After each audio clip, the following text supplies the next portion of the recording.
Hit the go live button.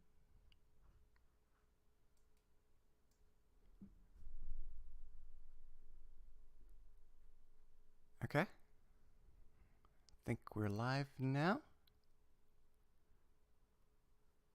We're obviously going to give it a few minutes though. Probably till 6:30 to start properly today.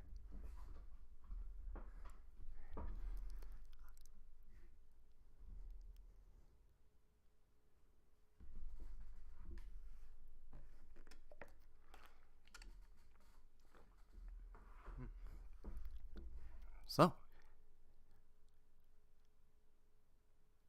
as far as channel announcements, I'm working on the next long video, but I don't think I'm going to be able to get it out by Friday. So probably a short video this week and then long video hopefully next week.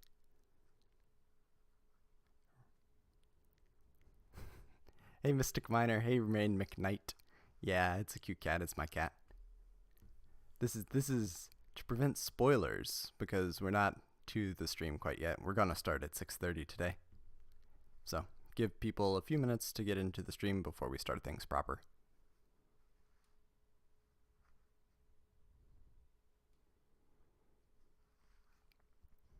But yeah. Also, as far as channel announcements, we're at like 8,999 current subscribers, which is 1 away from 9,000 and 2 away from 9,001, which is over 9,000. Hello, Gatak FG. Your voice is too nice for a YouTuber. Oh, thank you. I don't know. YouTuber by choice. Voice is natural, I guess. Congratulations, Random Night. Thank you.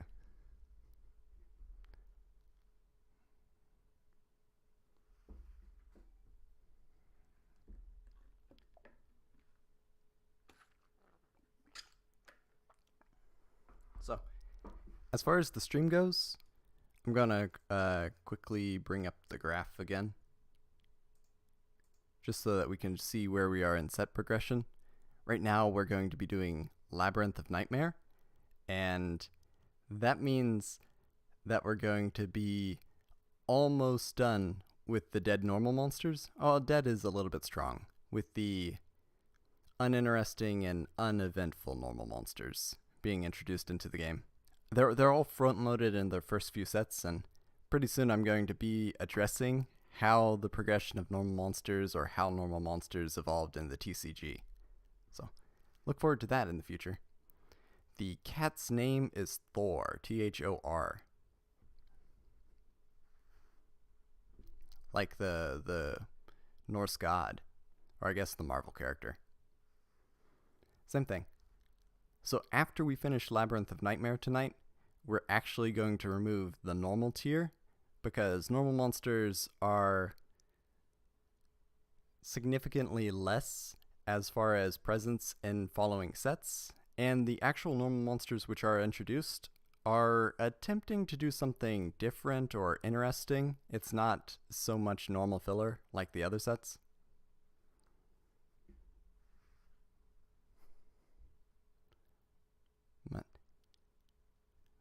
I'm gonna put the cap back on.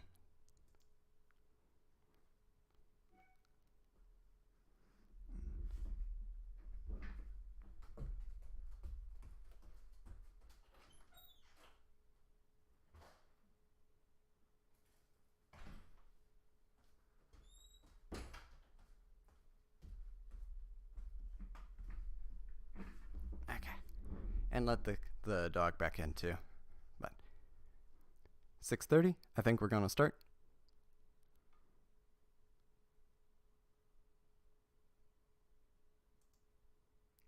Gemini Elf Broken. I don't know if broken is quite the right word. It's definitely a very impactful card. So someone knows their Labyrinth of Nightmare by memory.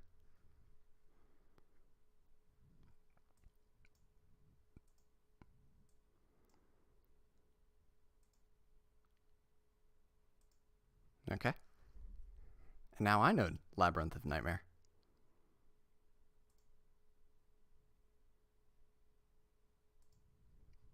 Okay, as mentioned earlier, first card in the set, Gemini Elf, or Gemini Elf, if you can't read. Earth attribute, level 4, spellcaster, elf twins that alternate their attacks. 1900 attack, 900 defense. This card is good. It's not just good on release, it definitely escapes the normal tier. I'd say it is meta. I've seen it in meta decks. This displaces Mechanical Chaser as the new strongest vanilla monster. But I'd say that Dark Elf has more attack points and slightly better, considering its downside isn't that bad, or Jirai Gumo has substantially more attack points, can break through those 2000 defense point walls. There are other options that I think are situationally better than Gemini Elf, but this is definitely a power spike card. It's a good card. I don't think it was ever meta defining, but definitely a place in the metagame. This is followed by the Masked Beast. Dark attribute, 1, 2, 3, 4, 5, 6, 7, 8 stars. Fiend Ritual. This is the modern text. You can ritual summon this card with Curse of the Masked Beast. 3200 attack, 1800 defense. That's a lot of attack points. I mean, we have Gate Guardian right now, but outside of Gate Guardian, that's like the biggest monster that we have. And Gate Guardian is just ridiculous to bring out in the first place. I don't know if it's bad by being a ritual monster, so I'm going to put it into the filler category. When we get Contract with the Abyss, then this card gets a lot better, because then at least you can use it as a level 8, as another level 8 when we get to Demise King of Armageddon. This would be an option. They were running a whole bunch of interesting ones, like Zork saw competitive success. I'm not saying that the Masked Beast is one of those that should have, but it would have been interesting because it's another thing that you could megamorph and then get to the right number of attack points, because 3200's a pretty big number.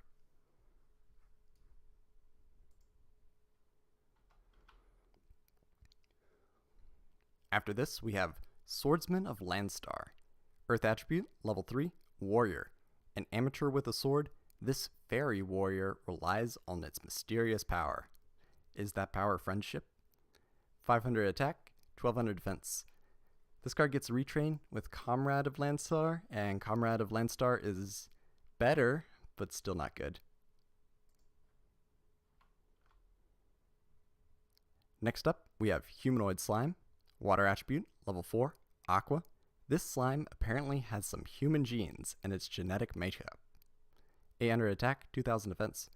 Oh, that makes it at least a wall. I don't know if it goes in good on release, because 2000 attack, 2000 defense is at least decent.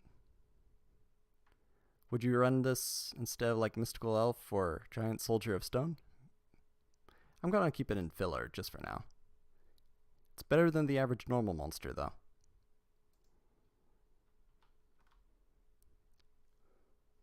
This is followed by Wormdrake. Earth attribute, level 4, reptile. Once this monster wraps itself around a victim, there is no escape. 1400 attack, 1500 defense. So, these two are fusion materials for Humanoid Wormdrake, and Humanoid Wormdrake I think is one of the best designed fusion monsters as far as visual design.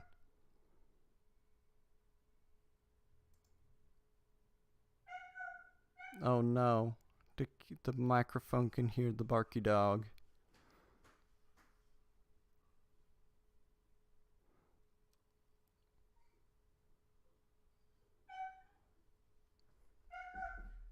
Oh no.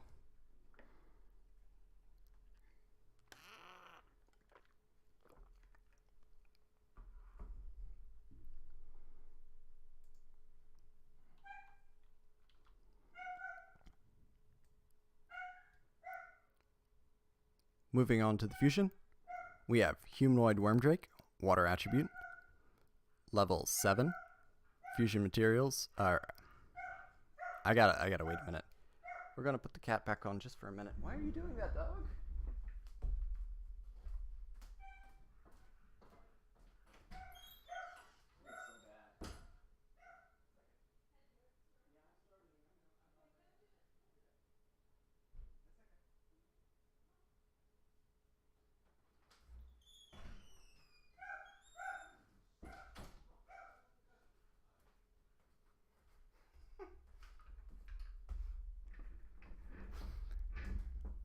I fooled you all. This isn't a card review stream. This is going to be a cat stream where it's one loop over and over again. But forgive the interruption. We were at Humanoid Wormdrake. Water attribute, level 7, Aqua Fusion Monster. Materials are Wormdrake and Humanoid Slime. 2200 attack, 2000 defense. I think this card is incredibly well designed. From a visual perspective, integrating the stats of the two monsters together, it's very good visual design and really shows you what's behind the ideology in a fusion summon, but the actual card is not good. Potentially you could metamorphosis into this card, but and it did see meta competition because every fusion monster did. I'm just gonna put in gimmick potential.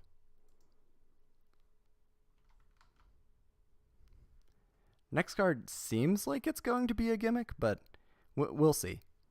Revival Jam is water attribute, level 4, Aqua effect monster. When this card is destroyed by battle and sent to the graveyard, you can pay 1000 life points. Special summon it in face-up defense position during your next standby phase. 1500 attack, 500 defense. Theoretically, this card is a chump blocker that you can use every turn, and it'll just keep coming back.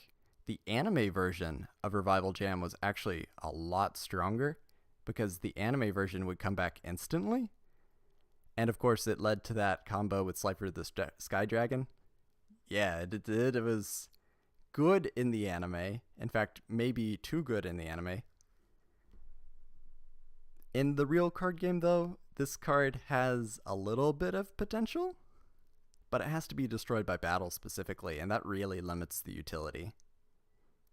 Theoretically, it's okay, but when we get Twin-Headed Behemoth, for instance, the card loses a lot of its luster. Even if Revival Jam can come back multiple times, and the Twin-Headed Behemoth can only come back the one time. Plus, it costs you life points every time. So how effective is it actually as a stall card? This is followed by Flying Fish. Wind attribute, level 4, Fish. 3 wishes are granted for those fortunate enough to see this card in flight. Do we get the 3 wishes? We're looking at the artwork. I don't know if it counts. 800 attack, 500 defense. On a level 4, that's some of the lowest attack and defense numbers we've seen. Has there ever been a card that was worse in the anime and better in the TCG? Ooh. That's a good question. I'd have to think about that quite a lot, because some of the anime cards are just really, really bad. I can't remember what Guarded Treasure does in the anime, but at least in the real game it gives you more draws.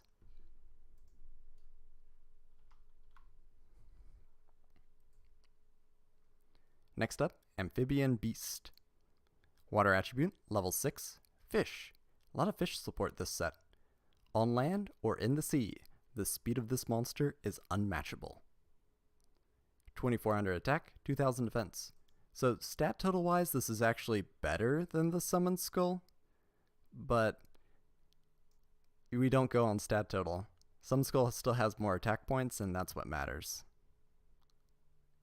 It is an option, but I don't think it's worth playing. And it's really sad though. Summon Skull really messed with the progression. I think it was introduced into the game way too early, and it makes a lot of cards dead on arrival. Next up, Shining Abyss. Light attribute, level 4, Fairy. This monster employs the powers of both light and darkness. 1600 attack, 1800 defense. This is another one of those cards. It's a generalist.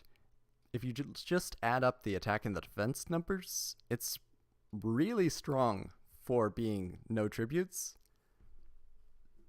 But the game doesn't function like that. In Magic and in Hearthstone, you can sort of just add the attack and the defense numbers. I know they're not attack and defense, but the analogous numbers, and then you can look at the vanilla test. But Yu-Gi-Oh! Operates with a very different set of mechanics. That means that having 50 more attack points is way more valuable.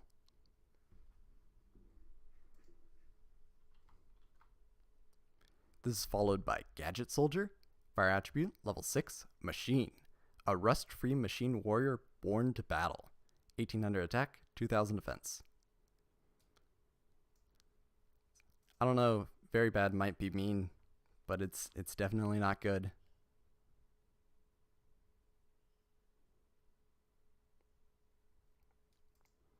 This is followed by Grand Tiki Elder.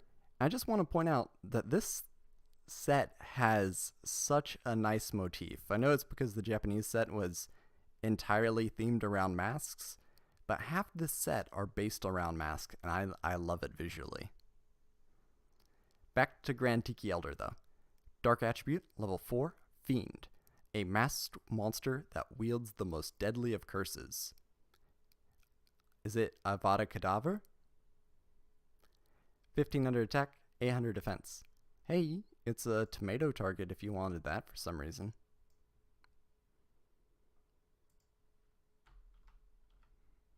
Next up, Melkid, the Four-Faced Beast. Dark Attribute, level 4, Fiend. This monster has 4 different masks for 4 different attacks. 1500 attack, 1200 defense. The masks indeed are neat. Unfortunately, this one's not escaping the normal tier.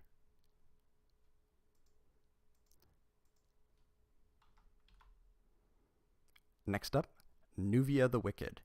And this card is very interesting. Dark Attribute, level 4, Fiend, Effect Monster. If this monster is normal summoned, destroy this card. If your opponent controls any monsters, decrease the attack of this by 200 points for each monster on your opponent's side of the field.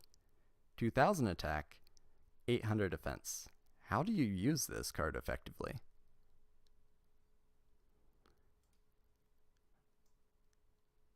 I think it's had some niche play in different decks. Nuvia the Wicked. It's real hard to bring out. I guess you could set it and then flip it and then use it for something. It's funny that it scales down. If you have skill drain out, then the card's actually pretty okay. But I think this card is bad. I swear I've seen it in some deck lists though, so. Bad, but maybe meta in certain niches.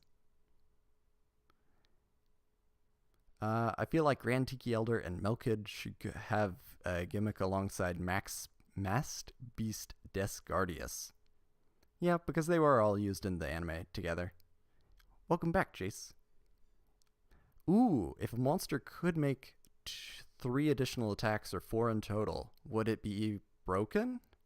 Like, there's a couple multi-attackers that were okay, but I don't know. If we gave Melkid its description effect, where it could just make 4 attacks, maybe restricted to just monsters, I think the card would have seen some success, because it's still an elemental floater target. That's an interesting thought experiment. Next up, Chosen One. Look, another mask in the artwork. This is a spell card, normal spell. Select 1 monster card and 2 non-monster cards from your hand. Your opponent randomly selects one of the 3 cards. If it's the monster card, it is immediately special summoned in face-up attack or defense position, and the remaining 2 cards are sent to the graveyard. If it's not a monster card, all 3 cards are sent to the graveyard.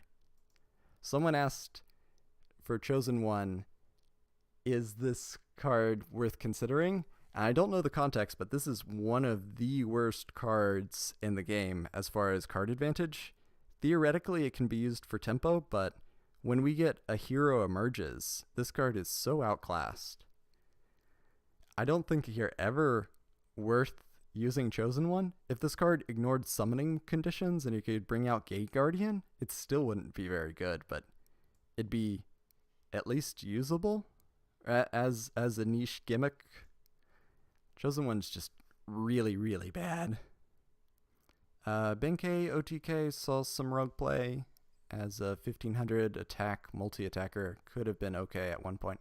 I think so too. I think like in GOAT format, where you want to get through a lot of tokens, you would have a lot of success with it.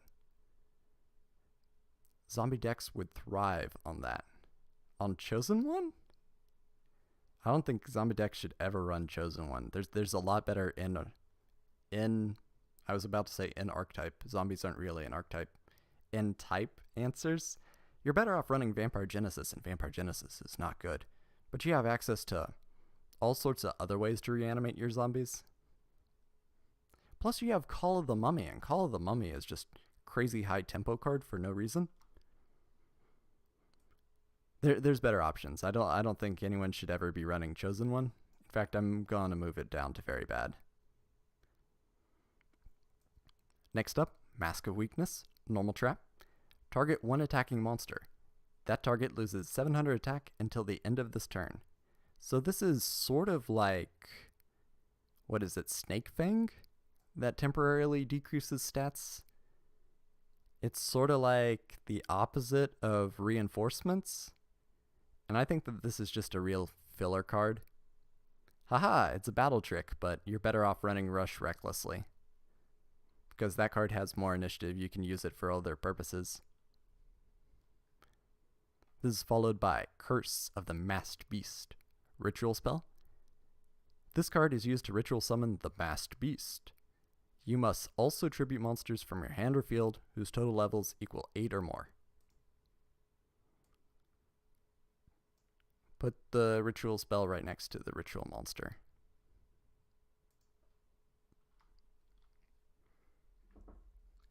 Here's another weird one. Next we have Mask of Dispel. Continuous spell. Select one face-up spell on the field. The controller of the spell card takes 500 points of damage during each of your standby phases. When the selected card is removed from the field, destroy this card. I don't understand. This is recurring damage, but when we get Dark Snake Syndrome, just use Dark Snake Syndrome.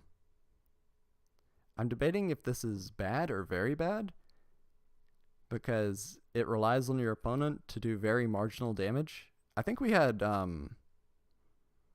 Minor Goblin Official, which is already better than this card because it's less conditional. I don't see a use for it. Maybe at best, it's filler. Next up though, Mask of Restrict. Trap card, continuous trap. Neither player can tribute cards. So Mask of Restrict has had several errata, but its effect has always been really good. This shuts down tribute decks, it shuts down monarchs. I think that this is only ever a side deck card, but it's still pretty good. I think this is genuinely worth considering today, but is limited by how many slots you have in the side deck. Kaiju Protection. Ooh, that is a really good function with Mask of Restrict. That makes your boss monsters even better. There's also Lair of Darkness that would make your opponent tribute monsters, and it counters Share the Pain. So there's a lot of interesting use for it.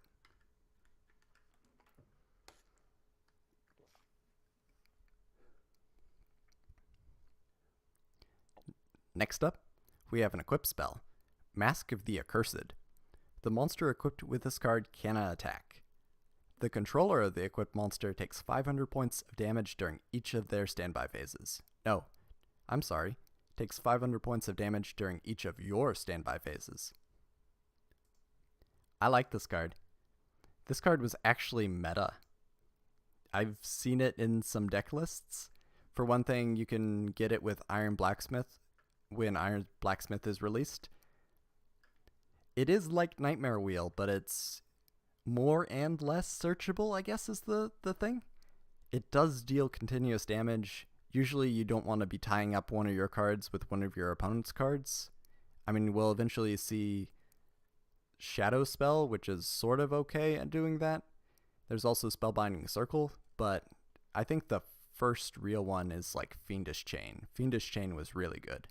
As far as the additional upside, though, 500 points of damage is a lot better than Mask of Dispel, because it's a lot easier to use. You're doing something proactive. Next up, Mask of Brutality, another equip spell. The equipped monster gains 1000 attack and loses 1000 defense. During each of your standby phases, pay 1000 life points or destroy this card. We already got a card that gives you 1000 attack, though. We already have Axe of Despair, and Axe of Despair even has that potential upside. This one costs you life points. I don't know if it goes into bad because equip cards are generally pretty bad, or if it just goes in filler outclassed. Potentially this one has more utility because if it's on an attack position monster, it's in attack mode, so you don't really worry about the defense drop.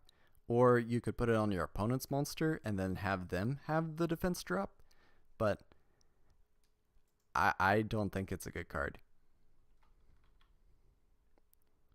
Next up, we have Return of the Doomed.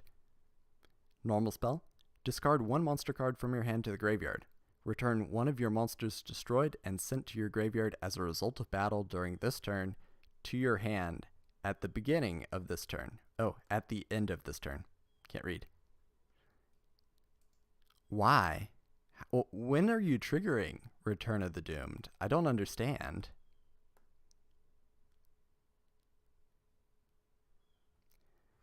Like, when are you getting your monsters destroyed by battle during your turn? This isn't a quick play spell. If it was a quick play spell, it wouldn't be good. It'd still be a -1, but at least it makes sense. I'm gonna say that this is just bad, because that means that you're attacking into your opponent's monsters and losing the fight, and that's not normally a good sign. Yugi, I think Mask of Brutality is a more common Axe because Axe was an ultra rare, though Axe is better in every way. So Axe of Despair got printed as a common, but I'm not sure when it got printed as a common. As a trap card, it would be alright. I think as a quick play spell, it'd be okay. It'd be filler, outclassed, but right now it's just bad. Next up, Lightning Blade. Equip spell. Equip only to a warrior type monster. It gains 800 attack, and all water monsters lose 500 attack. This card does a lot for an equip spell. I mean, it's not Axe of Despair, but it's at least good. Potentially this is anti-water tech. Are water a dominant threat in the metagame? Not yet. Do you tech this in against mermaids, maybe? No? Atlanteans? No? I don't know. I like the card a lot more than I can see use for it. Next up, Tornado Wall. Continuous trap. Activate only while Umi is on the field. While Umi is face up on the field, you take no battle damage from attacking monsters. Destroy this card when Umi leaves the field. So I guess you still take the damage if you attack into their defense position monsters, which I think is a little bit funny. And I guess you'd still take the damage if you attacked into their attack position monsters and lost the battle. I guess if you're trying to work with Return of the Doomed. Legendary Ocean isn't out quite yet, so we can't use the Legendary Ocean, which is okay. So we have to stick with the normal Umi. I think Terraforming is out, though. It is definitely pretty good. Like, this card shuts down the game, but we have Gravity Bind, and Gravity Bind is a generally better card because you don't have to rely on Umi. It's not that Umi's bad, it's just more situational than Gravity Bind.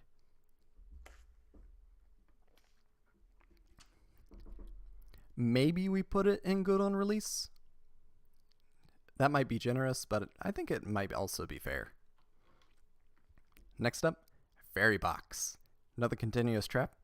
When your opponent declares an attack, toss a coin and call it. If you call it right, the attacking monster's attack becomes 0 until the end of the battle phase. During each of your standby phases, pay 500 life points or destroy this card. So Fairy Box is interesting. You might think it's bad, you might think it's very bad, filler, outclassed, it's actually been meta. And this is just a really good way of preventing your opponent, softly preventing your opponent from attacking. The maintenance cost 500 life points, that's nothing. You keep it all day. It's not just a playground staple, it's even been in meta decks. Like, this is even an option that you could run in your Gladiator Beast decks. I don't know if it's a good option, but it is one. I like Fairy Box a lot. It's a pretty fun card. Not fun to play against, though.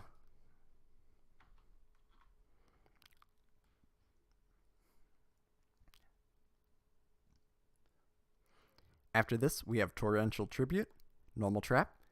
When a monster is summoned, destroy all monsters on the field. This is the most modern version of the effect text that I could find. This card's good. It's easily better than Gemini Elf. It's the best card in the metagame at this point. Ooh, you play Torrential Tribute today. I guess the use case for Torrential Tribute is that this is a really good disruption tool if you can get it off before your opponent establishes a decent board, because they're just going to negate it if they already have a decent board. But I think there's a real good argument that Torrential Tribute's still in the realm of consideration. It is past its heyday, in my opinion, but is still a real good disruption tool if you use it at the right time. Ooh, it can be searched with Trap Trick as well. That is a good call. Traps in general are a little hard for me to... I have a bias against traps at the moment. I just think that they're too slow half the time. You can pair Torrential with Solemn Strike to make it a guaranteed board clear. That is pretty good. Eldritch is maining Torrential IIRC. Okay, we'll keep Torrential Tribute and worth considering today. Pretty strong endorsement for the card. I'm glad. I'm glad to see it. Next up, Jam Breeding Machine, continuous spell. During each of your standby phases, special summon one slime token. Aqua type, water, level 1, attack 500, defense 500, in attack position. You cannot summon any monsters except slime tokens, but you can set. This card dies because of that effect. I don't know if this is lingering if you remove Jam Breeding Machine, if you still get that restriction, but this card is so close to being not overpowered, but at least worth considering, but right now it's just real bad.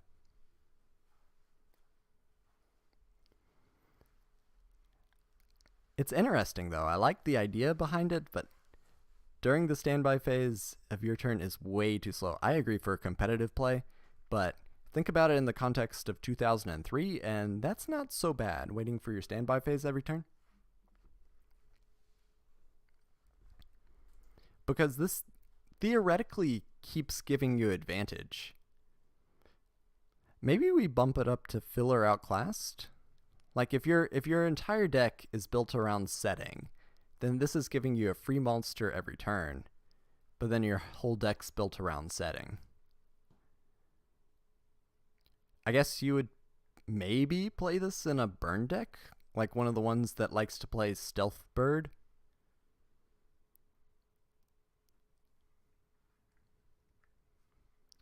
Bad card if you're allowed to summon and the battle position can't be great. Yeah, that's true.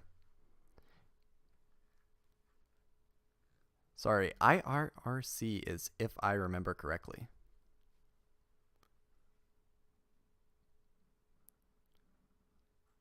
There are a lot of trap supports, but I feel like traps are always unsuited for the metagame.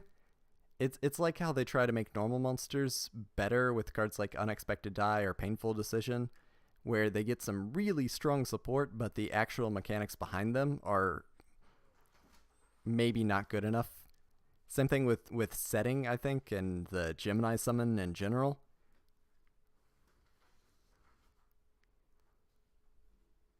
I think we're going to keep Jam Breeding Machine in bad. Subterror's Final Battle works, and that gets to reset every time it's used. That's true. That's at least free recurring advantage. I like the same thing with Scrap Iron and Scarecrow. It sort of solves the battle phase disruption trap problem of going -1. Same thing with Cyber Garden, I think does that too. Next up, Infinite Cards. Continuous spell. There's no limit to the number of cards in players' hands. So it's not just you, it's not just your opponent, it's the person sitting across the room from you? No, I guess it's phrased that way in case you want to have more than a 2-person duel, like a 3-person battle royale, or... I don't know why this card exists. Why can't I hold all these cards? That is a very good question. I don't know what the use case for this card is, so you are already winning because you have all the cards in your hand. What are you going to do then? And it affects everyone in the entire game store. That'd be funny. But you're using one of your valuable cards to mean that you and your opponent can have all the cards. I just don't see the function. There is some cheese that you can do with Slifer the Sky Dragon. On the other hand, you only need like 8 or 9 cards for Slifer, and Slifer is an illegal card, so we can't access it yet. Next up, Jam Defender. Continuous trap, really good artwork. When your opponent declares an attack on a monster you control, you can target one revival gem you control. Switch the attack target to that target. Well, that's got target like 4 times in a row. So where's Revival Jam? This card requires Revival Jam. We'll say it's actually a tier below it. Theoretically, though, you're using Jam Defender, but there's better ways to switch your opponent's attack. There's Ancient Lamp and Magical Arm Shield, which just are much better at that when we get them. The anime makes all bad cards seem good. That's because the anime is not concerned with balance at all. About as useful as Marshmallow glasses. What's crazy is Marshmallow glasses came out like in the 5Ds era, I want to say. They're so much later and are not good. If only Revival Jam had the actual anime effect. If Revival Jam had the anime effect, it'd probably be in some crazy loops with the next card that we're actually going to talk about. Next up is Card of Safe Return. Continuous spell. When a monster is special summoned from your graveyard, you can draw 1 card. Has it always been an optional effect? But if this card is optional, then why did it cause him to deck out? Oh yeah, this card is easily broken. In fact, this card gets more broken over time.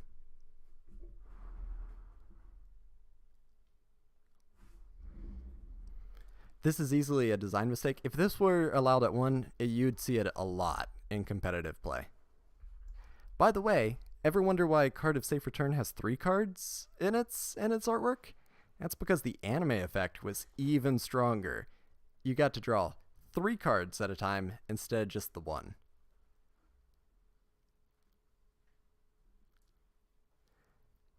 I think Card of Safe Return is potentially okay right now as far as game balance, because there aren't any ways to really abuse it. There are definitely ways to use it, but I don't think until we really get some good zombie support does it become a problem. And even then, it's gonna be quite a long time for people to realize the power of this card. Ooh, I think Card of Safe Return might be fine to bring back with a hard once per turn. A hard once per turn, so you couldn't even have multiple copies activated? If this card allowed you to draw one additional card, I think it'd just be a cantrip. And I don't think it would be healthy for the game at that point, and I don't think it would be good to use either.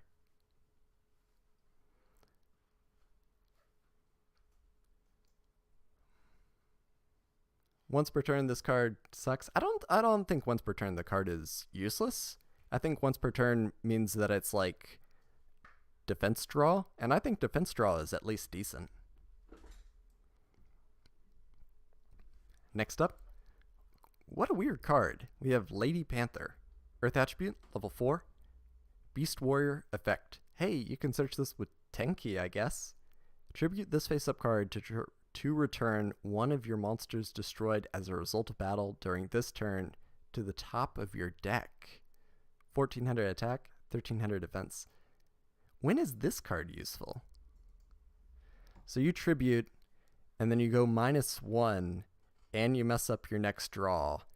And I guess what you could do is you could get it out with a battle floater, and then tribute it, and then get your battle floater back on top of your deck.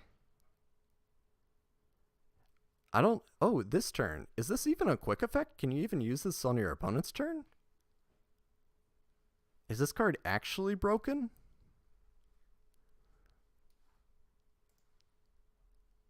I don't know about that. Anyway, Lady Panther, not good. Maybe we put it in very bad again. Is it better than Chosen One? Yes. I think there's okay. It is not a quick effect. Oh, that makes it worse. I thought it would be labeled, but some of the old cards haven't had errata yet. Like they probably should by now, but they just don't get it. Next up, the Unfriendly Amazon. So I don't think this is part of the Amazoness archetype because it's not an Amazoness. Next to it, we have Amazoness Archer, which did get the name-changing errata. But very interesting name. Earth Attribute, level 4, Warrior, effect. Offer one of your monsters on the field as a tribute, excluding this monster, during each of your standby phases. If you cannot, this card is destroyed.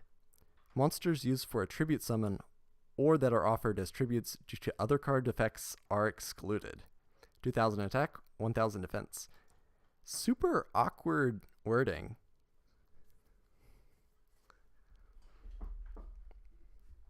Yeah, a lot of the level 4 2k plus attack monsters have debilitating effects.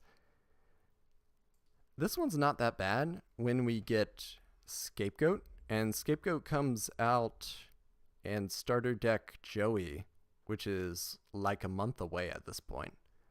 So it's not irredeemable, it's just not good. Unfriendly Amazon plus Jam Breeding Machine, broken combo. The interesting part about the Unfriendly Amazon, though, is you can normal summon it and then attack. It doesn't have summoning sickness or anything, right? So you can just go in for your first attack without the penalty. Is that good? Not really. It destroys itself, right? Yeah, it does. So I guess you could use the Supply Squad with this on your turn in a super gimmick deck. Why write excluding this monster instead of just other after the tribute part? Oh, the wording, our old card text explaining damage, explaining mechanics is really bad. I don't know if it's bad translation or just too many words, but there's some really funny old cards. Next up, Amazoness Archer. Gotta be very careful. This card got a buff because now it's part of the Amazoness archetype. In fact, this is an archer and then an archetype. Earth Attribute, level 4, Warrior, effect. You contribute 2 monsters, inflict 1200 points of damage to your opponent. 1400 attack, 1000 defense. I think it's not hard to see why. This card is a design mistake. I think it's still at 3 in the TCG, but completely banned in the OCG. There is a lot of FTK shenanigans. Like, I think this got MX Saber Invoker banned. I don't know if MX Saber Invoker should be back in the game, but this card's really, really bad. This card is not healthy. If it had once per turn, it wouldn't be as bad. In fact, MX Saber Invoker got banned for a lot of reasons. I agree. This card's a Rhoda target. This card's a giant rat target. I think she could be banned in the TCG. I think she should be banned in the TCG. Just not a healthy card for game. And, once per turn. Just once per turn would have made it a lot easier.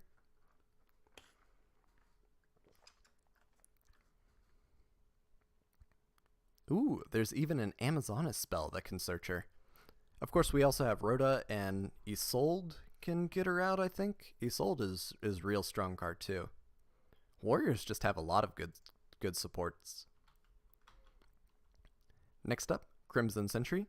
I think this card is a functional reprint. Fire attribute, level 4, warrior, effect. Offer this face-up card as a tribute to return one of your monsters destroyed in battle during this turn to the bottom of your deck. 1500 attack, 1200 defense. This isn't a functional reprint of Lady Panther. This card's just worse than Lady Panther. I don't know why. The bottom of your deck, yeah. When is that useful? I guess it's a little bit better with Giant Rat, but then you're crashing your rat into your opponent's monsters to bring out... I don't know. I don't see the purpose. This set's been pretty hit or miss, and I think that's a little funny. We've had a couple design mistakes, a couple worth considering today, a couple meta, and a lot of very bad. But that's okay. Maybe the tides are changing. Because the next card we have up is Fire Princess. Fire attribute, level 4, Pyro, effect. Each time you gain life points, inflict 500 damage to your opponent. 1300 attack, 1500 defense. Is this card okay? I think there are a lot of ways to gain life points. There are some FTKs, but are they consistent and good enough to see play?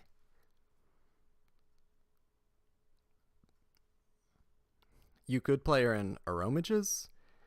I'm trying to think. There are some ways that you can stall out your opponent and just gain life points every turn, like we have Solemn Wishes and Gravity Bind at this point. There are definitely ways to use Fire Princess, but I don't think there's a really good loopy way yet.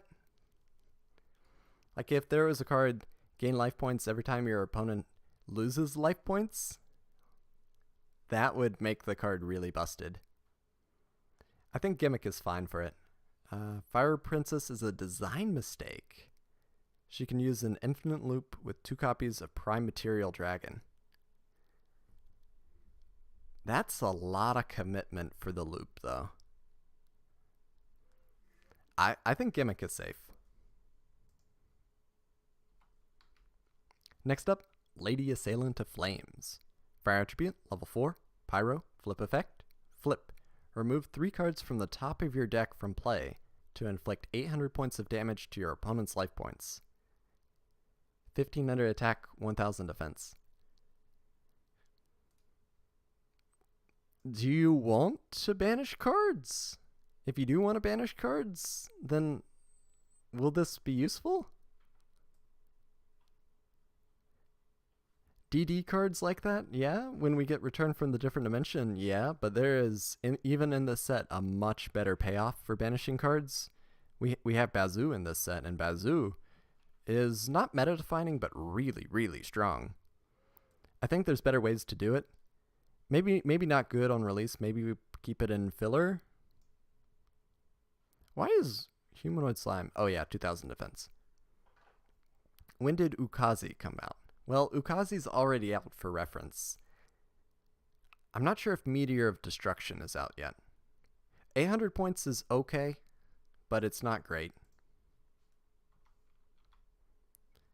Next up, Fire Sorcerer. Pretty similar card, actually. Fire Attribute, level 4, Spellcaster, Flip Effect, Flip. Randomly select 2 cards from your hand and remove them from play to inflict 800 points of direct damage to your opponent's life points. 1000 attack, 1500 defense. It's like the reverse of it, but Konami had enough sense to say, hey, banishing 3 cards from your hand, that sounds really, really steep. You can give it to your opponent since it's a mandatory effect? Ooh.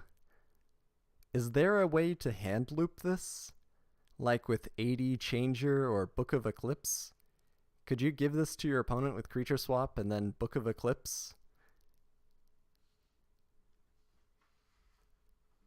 This was Taya's ace card?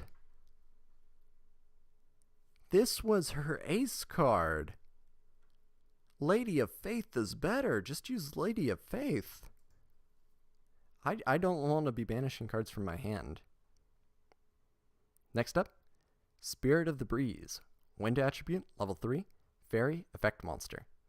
As long as this card remains in face-up attack position, on your side of the field, increase your life points by 1000 points during each of your standby phases. Hey, this is one of those cards that gives you passive life point increase. If it's in attack mode. And like, attack mode with 0 attack. Not good. It is level 3, so I guess it gets under Gravity Bind with that 0 attack points. Taya's ace should have been Magician of Faith. At least Magician of Faith does something good. Next up, Dancing Fairy. Wind attribute, level 4, fairy effect. As long as this card remains in face-up defense position on your side of the field, increase your life points by 1000 points during each of your standby phases. 1700 attack, 1000 defense. At least that's a usable number of attack points, and I guess a usable number of defense points. I'm gonna say it's either okay on release or pretty filler. I know my brother played this card against me, but that shouldn't count for a tier list.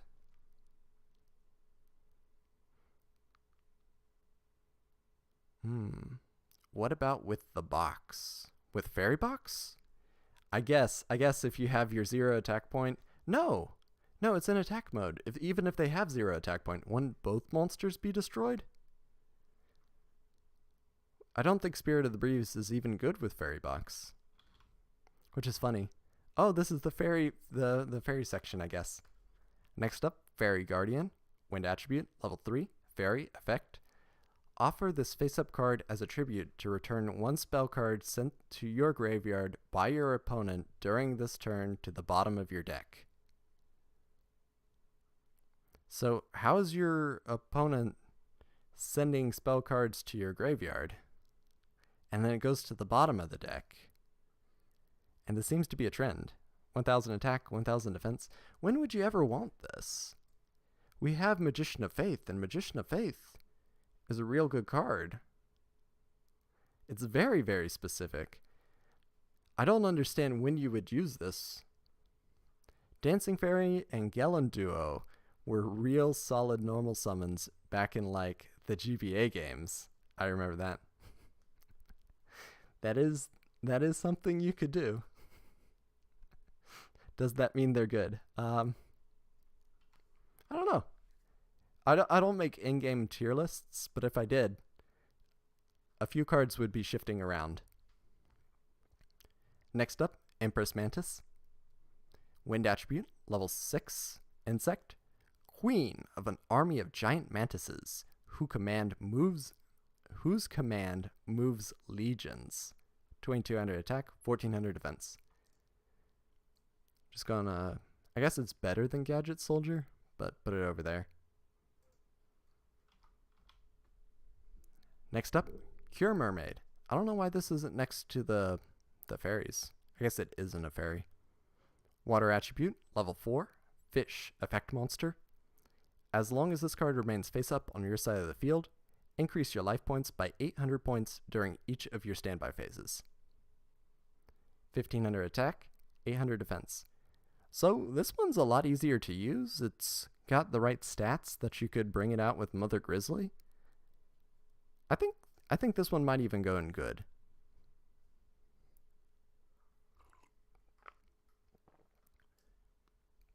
You probably don't want to play this card, but it has enough redeeming qualities that I think it's okay. Way better than Disease Mermaid. Wouldn't that be funny if there was like a zombie counterpart and it was Diseased Mermaid? And it just burns your opponent or something?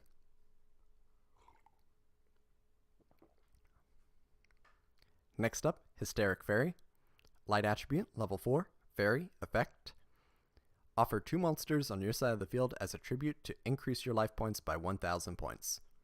Monsters used for a tribute summon or that are offered as tributes due to other cards' effects are excluded.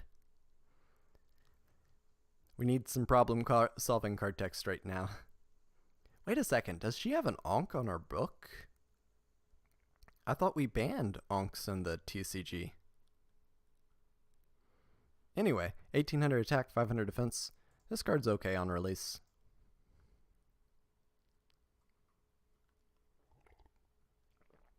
The wording is very awkward on Hysteric Fairy. They just want to make sure that you're not tributing monsters which are in the process of being tributed for something else.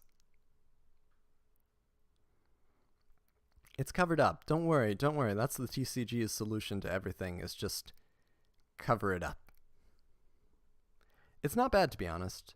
It doesn't have the once per turn. It basically says that tribute summons don't count. I agree. The wording's a little awkward. It's definitely improved in the present, but I think it's at least a little comprehensible. This might also be so that little kids don't get confused.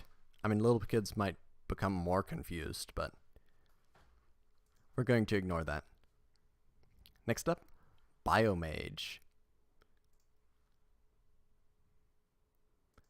And it might just be me, but this card really reminds me of Blood Orange. Just looking at the wings and you see the reds and the yellows together. I might be the only one that sees that, but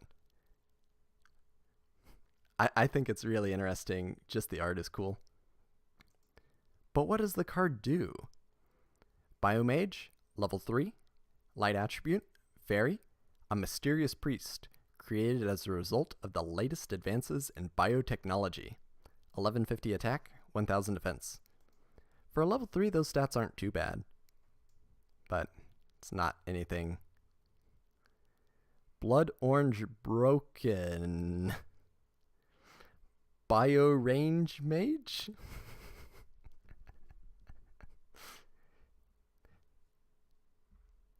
The orange appeared so quick. Oh. I had the overlay already prepared. Completely unrelated, but regarding TCG censorship. It always burns me. It always burns me. I can't read. It always bums me out. Ignites got done so dirty. And then less than 2 years later, we get 4 separate gun-themed archetypes without censorship. Oh man, talk about Gaga Cowboy and like Quick Draw Synchron and Barrel Dragon, and there's a lot of ones that got the censorship. Wouldn't Biomage be part machine? Type in Yu-Gi-Oh! Is crazy. Maybe it's not quite yet a machine? I don't know. I like it though. Bio implies part human? I guess bio implies part alive. more than anything. Next up, the Forgiving Maiden. We also got the OCG artwork, where it's a nun in her habit instead of whatever this is. It's weird, though. Like, it looks like the Forgiving Maiden is giving last rites. She's got her face, or her hand over what looks like a deceased person's face? Like, closing their eyes? I don't know. Is this an example of, like, TCG getting the scarier or worse artwork? Maybe. Light Attribute, level 4, Fairy, effect. Tribute this face-up card to return to your hand one of your monsters destroyed as a result of battle during this turn. 850 attack, 2000 defense. It's better than the other ones because you don't go -1, which is okay. I guess it can go near Jam Defender. Are those tears streaming down her face, or is it just makeup? I don't know. It is definitely very good for a defensive card. I guess that means it goes all the way up to good on release, because is this better than Humanoid Slime? Yeah, it's better than Humanoid Slime, because that effect might at least be a little useful. Sebastian says that it probably is tears. I think they're tears. Maybe she's going through her goth phase. Next up, Saint Joan. Light Attribute, level 7. Fairy Fusion. Materials are the Forgiving Maiden and Marie the Fallen One. 2800 attack, 2000 defense. This card's actually real good if you have access to Metamorphosis. Like, Saint Joan was one of the best cards to use with Metamorphosis. You'd bring it out when you have a level 7 on board, and that's a pretty good amount of attack points. I don't think it's worth considering today, but it was definitely in the meta. And not just because you had unlimited extra deck room.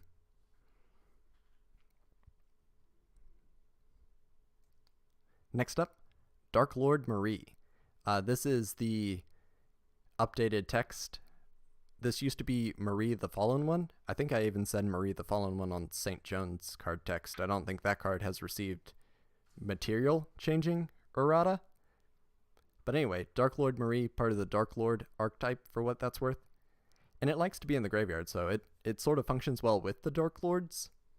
Anyway, we'll go over attributes, or we'll go over archetype inclusion when we start getting to some actual archetypes like Gravekeepers and I guess Dark Scorpions. Then we'll start talking about archetype-based decks. But not yet. Dark Attribute, level 5, Fiend, effect. Once per turn, during your standby phase, you can gain 200 life points. So much! This card must be in the graveyard to activate and resolve this effect. 1700 to attack, 1200 defense. That is very marginal as far as the benefit, but it's a free benefit that doesn't cost you any cards, doesn't require board presence, pretty hard to disrupt. I don't know. You can play around with the Fire Princess. Little healing, little burn. It's very slow, yeah. It is good with Fire Princess. Okay. I think there's better options. She's a really terrible draw at level 5, yeah. Well, you ideally don't want to summon it out and then have it go to the graveyard. Hopefully you get to discard it with card destruction or something. Next up, the Jar of Greed. Trap card. Very, very complicated text. Draw 1 card. Like, if traps were better, if the game lasted longer, this card might even be useful in today's game, but it's just too slow right now. This card has seen meta play. One of the uses that you can run it in is just as filler. Half a Pot of Greed, but a trap card. almost as complicated as the Pot of Greed. Now, the Pot of Greed has such a different effect and a huge effect on the game. So if you set Jar of Greed and then your opponent activates Mystical Space Typhoon trying to destroy it, and then you chain Jar of Greed, it's sort of like a Pot of Greed because then you're going +1. But the card's good for chain links and as filler so that you can get through your deck faster, but only in real old formats. The card's not bad.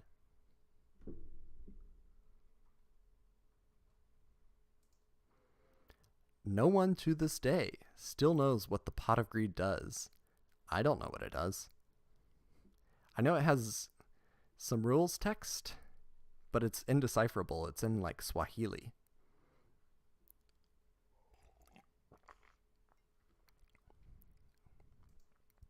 I would argue it's bad filler though. It's a dead card in your hand and you're not getting any sort of benefit until the following turn. So you're just starting a game with basically at 4 cards. I agree, but in the context of 2003, it's not so bad. It definitely saw some competitive success. I've seen it in multiple different chain burn decks, and I think I've actually seen it in just some other decks. There was a period of time where everyone was running 3 copies of Reckless Greed and 3 copies of Upstart Goblin, and it's sort of better and worse than Reckless Greed at the same time, if that makes sense. Next up, Scroll of Bewitchment. Equip spell, select one attribute. Change the attribute of the equipped monster to the one you select. Very simple effect. Not worth a card, like, at all? Okay, so the interesting thing about Scroll of Bewitchment is you can do some silly things with it. I'm going to keep it in gimmick. It's not as good as if you could change the type of a monster. If you could change the type of a monster, then you could set up some nutty things with like Brain Research Lab. But I still think that there's a little bit of potential.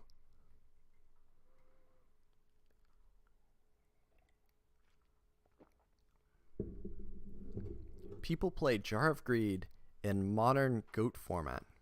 Yeah, I think Jar of Greed's fair. It's definitely got a play case. Next up, speaking of cards for GOAT, we have United We Stand. Equip spell. The equipped monster gains 800 attack and defense for each face-up monster you control. And look at that artwork. This card is the power of friendship. And as we all know, in anime and in real life, the power of friendship is overpowered. If you want to be extremely generous, then you could say in super gimmick decks, you could run United We Stand, because that is a lot of damage. 4,000 damage potentially. Actually, it's even more now that you have the extra monster zone, and I guess you could extra link and then get your opponent's extra monster zone. It is probably the strongest equip spell in terms of just raw attack power. I would agree with that. Is that good though? This card was at 1 for a really long time. I don't know if it was meta defining, but definitely a big part of the metagame. Its partner in crime though is Mage Power. Equip spell. The equipped monster gains 500 attack and defense for each spell or trap you control. I think theoretically the cards are balanced, like it's easier to set spell and traps and that's why you get less of a boost. But we're going to get Scapegoat in a month, and Scapegoat means you just gain 3,200 attack points.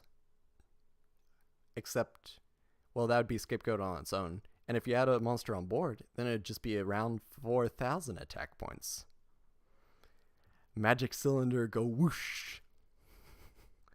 I think Magic Cylinder's in that set, so that's relevant.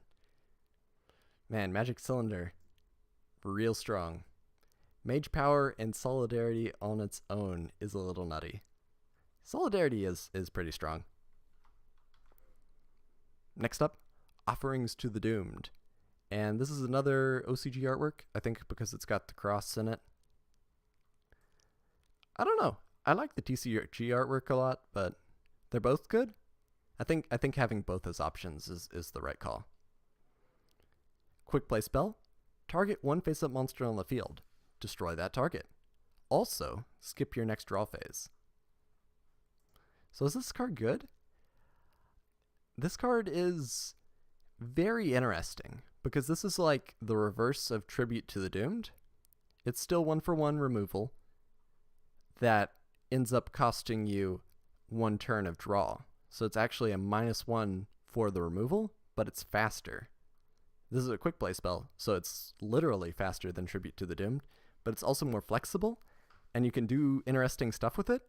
Like, you can have Reborn Zombie in your graveyard, and then activate Offerings to the Doomed, and then bring back the Reborn Zombie, and then you could get Flame Tiger back too, and then you could make some rank 3 XEs. Quick play does a lot for this card. It is definitely good on release. I've actually seen it teched into a few different meta decks. If you stack multiples or with Reckless Greed, it's real strong. I don't know if this was the best card in the option, because you had Torrential Tribute. You know, just use Torrential Tribute. Use Dark Hole. Use Raigeki. Use Fissure. I don't know if it goes into meta at one point, because it's debatably a good option in the metagame. Next up, the Portrait Secret. Earth Attribute, level 4. Fiend. A portrait cursed by the artist. It is said to bring ill fortune to anyone who owns it. 1200 attack, 1500 defense. And I am just now realizing that looking at the artwork, is this inspired by the portrait of Dorian Gray? Where there's Dorian Gray and he owns a portrait, and instead of aging or taking damage to his person, the man in the portrait keeps taking it? I don't know. I don't know if this is a reference to that story. It's really cool artwork, though. All normal monsters should be as wild as this thing. Oh yeah, very good artwork. Bakura definitely had some real interesting cards. We're going to get to one of my favorite Bakura cards is actually in this set. Oh, and we also have, I guess this is a bit of a spoiler, but we got the DEATH cards that got censored for the TCG. Bakura had some cool stuff. Bakura. Can't speak English. Can't speak Japanese. Is that the monster from Jam Defender? Ooh, it might be the monster from Jam Defender. I don't know. It's got armor on its shoulders in Jam Defender. There might be some lore. Another card? I really like this artwork. The Gross Ghost of Fled Dreams. Dark Attribute, level 4, Fiend. This monster feeds on the dreams of an unwary sleeper, dragging the victim into eternal slumber. 1300 attack, 1800 defense. 1800 defense is not bad, but it's still normal monster. I guess it's slightly higher than normal monsters. This card is like Yu-Gi-Oh's version of Darkrai.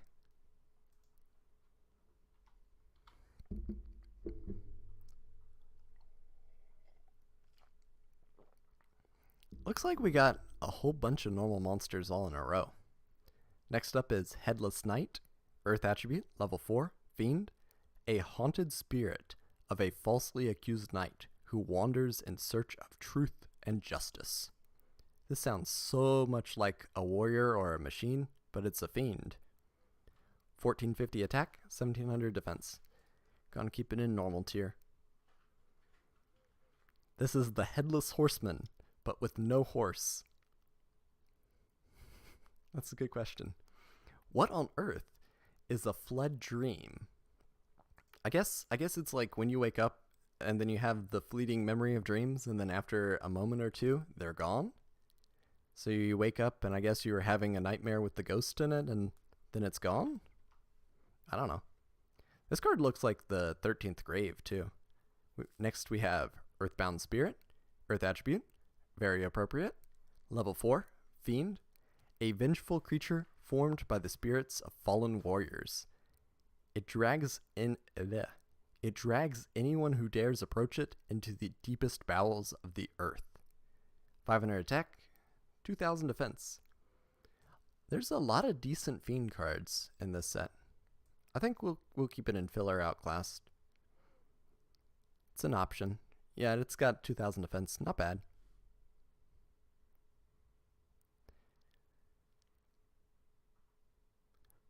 One of my favorites. It's there. Alien from Another Planet. Oh, Last Warrior from Another Planet. Spoilers, we're not there yet, but that card is very interesting. Next up, the Earl of Demise. Dark Attribute, level 5, Fiend. This gentlemanly creature is extremely wicked, feared by man and fiend alike. 2000 attack, 700 defense. Actually, I remember reading in one of the Beckett magazines about this card, and they said 2000 attack is a lot of attack for a level 5. This card is strictly worse than Summon Skull, because Summon Skull has higher attack and Archfiend status, maybe question mark. Gentleman, but wicked. You can be both gentlemanly, like a noble, I guess, not someone who is kind or good-mannered.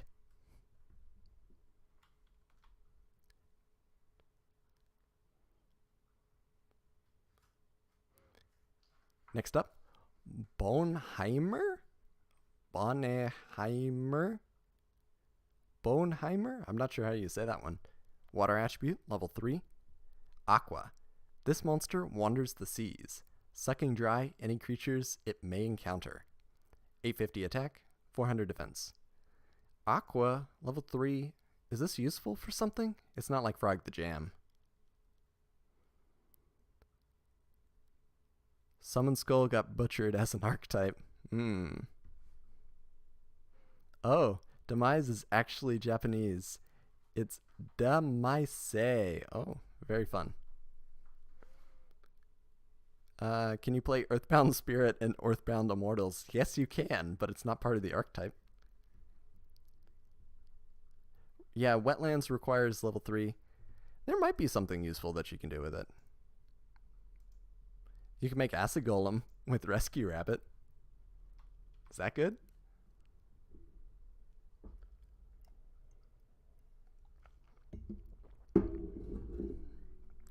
Next up, Flame Dancer. Fire Attribute, level 2, Pyro. This monster moves while swinging its burning rope. Very nice artwork. You can see it moving. Good use of smear frames, I guess would be the animation term, but this is in a static image. 550 attack, 450 defense. You are so lucky, Flame Dancer, because we are almost to the point where you no longer get a free pass.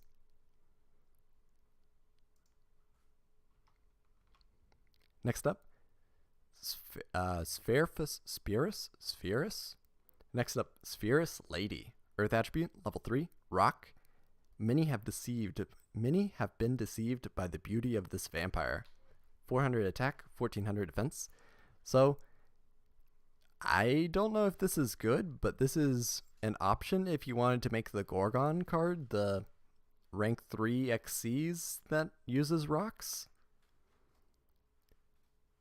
A rock vampire? Yeah, it's based off of an African mythological vampire, I think is what it is, that drains people. It's not a literal vampire in the way that we think of it.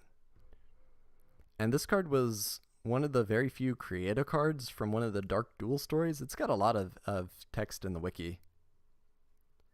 It's a Proto-Gorgonic Guardian. I think it's a Proto-Gorgonic Guardian. Snack Lady. I think it makes sense. It's sort of like Medusa. I don't know if it even goes into Gimmick, but it is an option. I guess it's the best normal monster we got so far.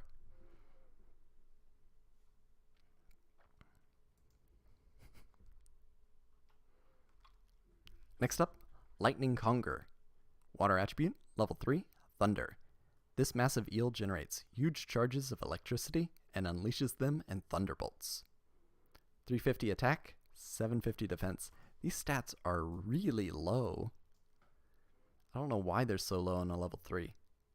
Wait till we get like Mad Lobster and Sonic Duck, and for shame. Next up, Joan the Spiritualist. Light attribute, level 3, spellcaster, effect. You can discard one random card from your hand to the graveyard. Destroy all special summoned monsters on the field. And then the big part, neither player can special summon monsters. 200 attack, 1300 defense. Yeah, this card is real good. This card is meta worthy. So that first effect is sort of like Special Hurricane. It's really a strong card. I think the Special Hurricane effect, pretty fun. But why does it discard a random card? It's just so weird.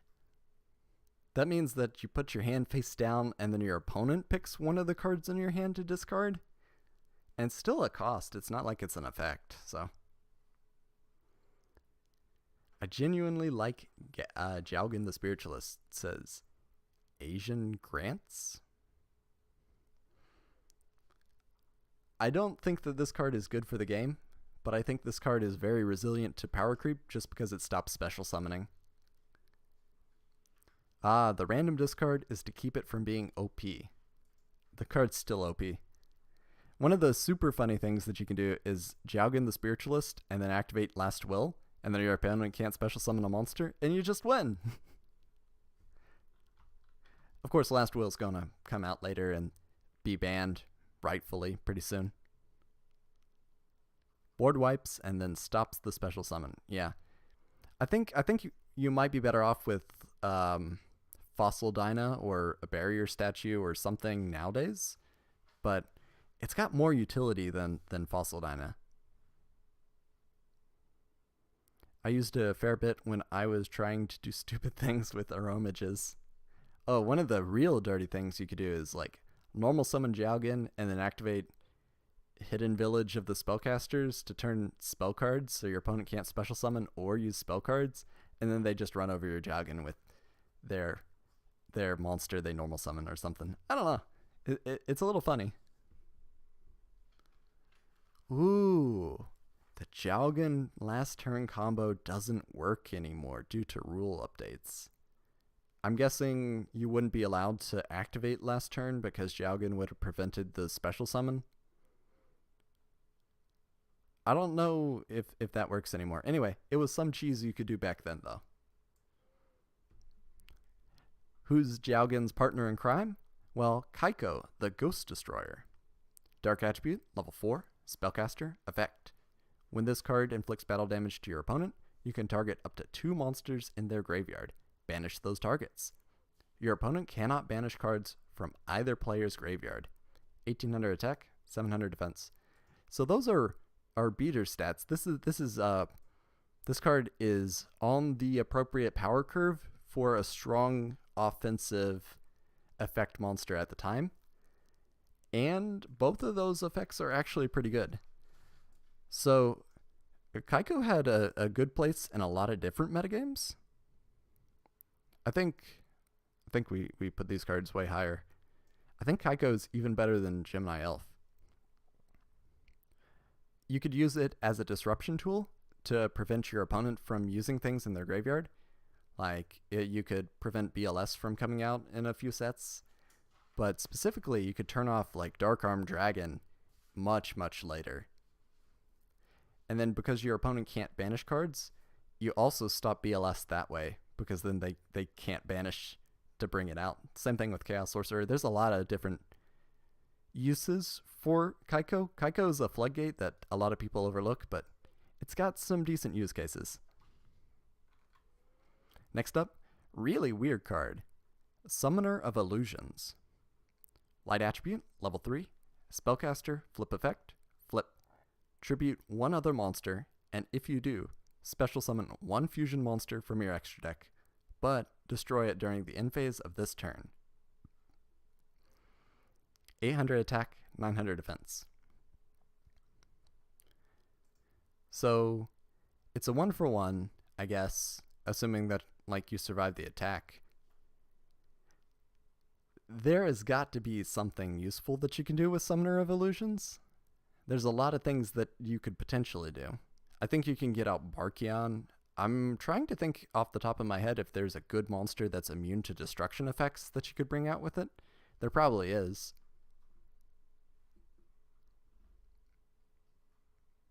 Ooh, Kaiko might even be worth considering today.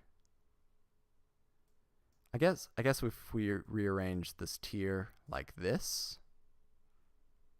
Yeah, I could see that. I could see it being a side deck card next to Mask of Restrict. Because there are a lot of decks that just need to banish.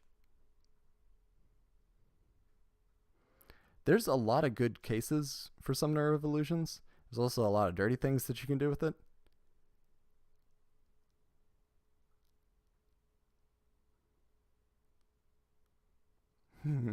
Oh man, I've got like 10 copies of this guy because it was real common to get in the set that introduced Invoked.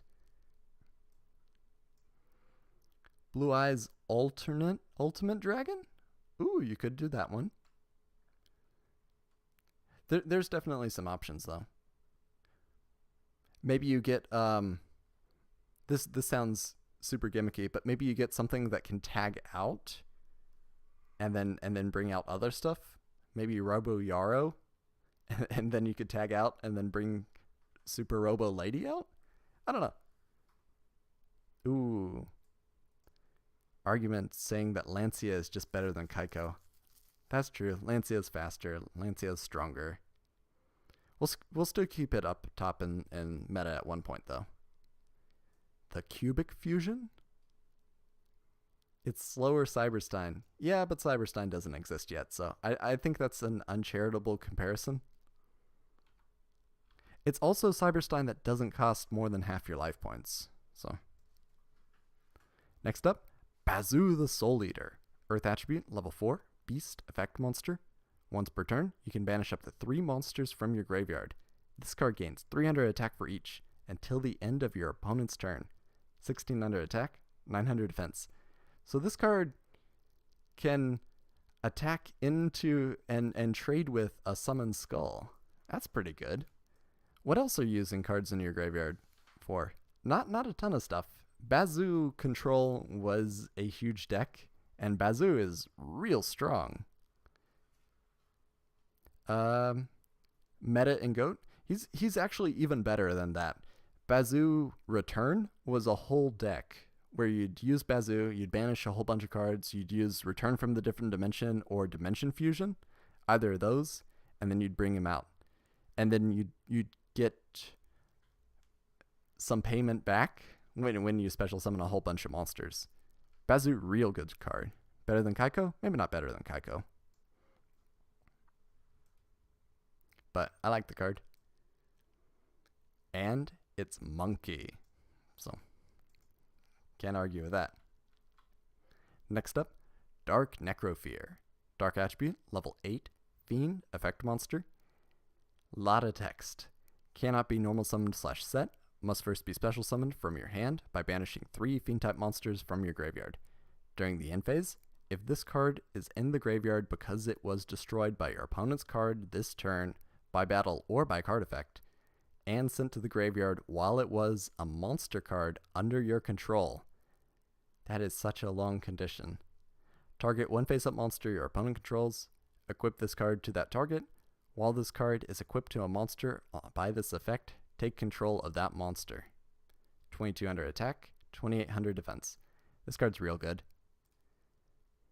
I don't know if it ever got meta play, but Dark Necrofear is a real strong card. Yeah, reading is hard. So, one of the funny things about this is that I think in the very first translation, English translation of the manga, this card's name was Dark Necrophilia, but that got changed instantly because Dark Necrofear and the name is just a little bit too similar because L's and R's are sometimes confusing. But very, very thankful we got the correct text.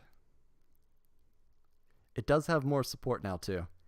I think in context though, this is a pretty strong tempo play. You bring out your Dark Necrofear and then you can steal your opponent's monster. This card trades pretty well. It's just that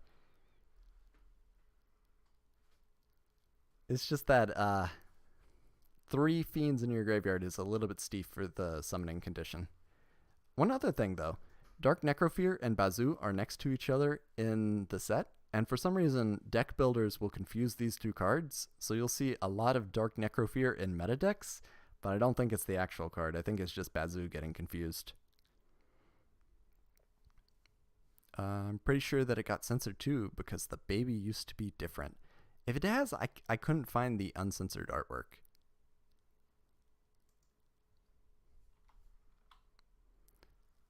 That might be a Mandela effect. Next up, Soul of Purity and Light. Light attribute, level 6, fairy effect. This monster cannot be normal summoned or set. This card can only be special summoned by removing from play 2 light monsters in your graveyard.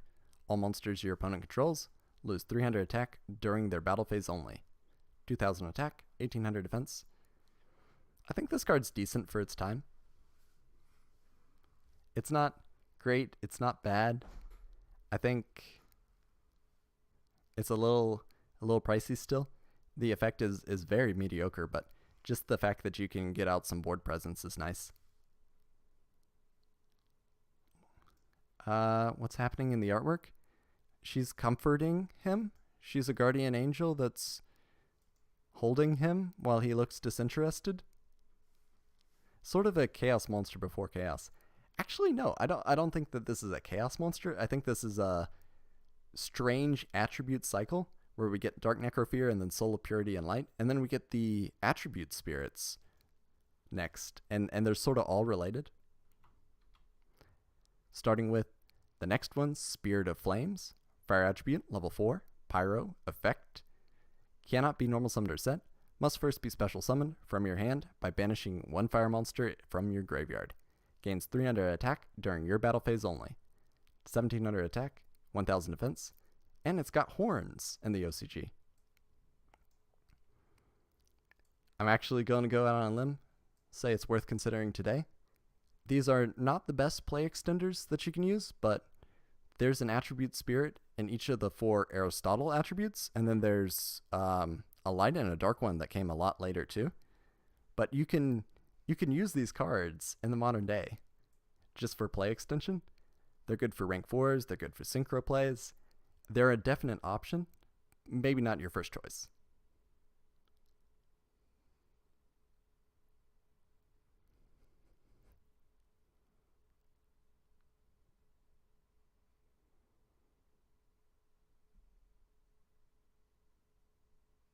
Use Spirit of Flames specifically in Shiranui. Interesting. Shiranui do like banishing though. Soul of Purity and Light did see some play in Dryton in 2020 before a better card came out. What was the better card that came out? Was it Ghost Ship? Because Ghost Ship is better. There's also Luna the Light Spirit. I think Luna might be the dark one. I agree though, there are better options now, but I think it's fair to put it in meta. Diviner of the Heralds was the better card. Okay.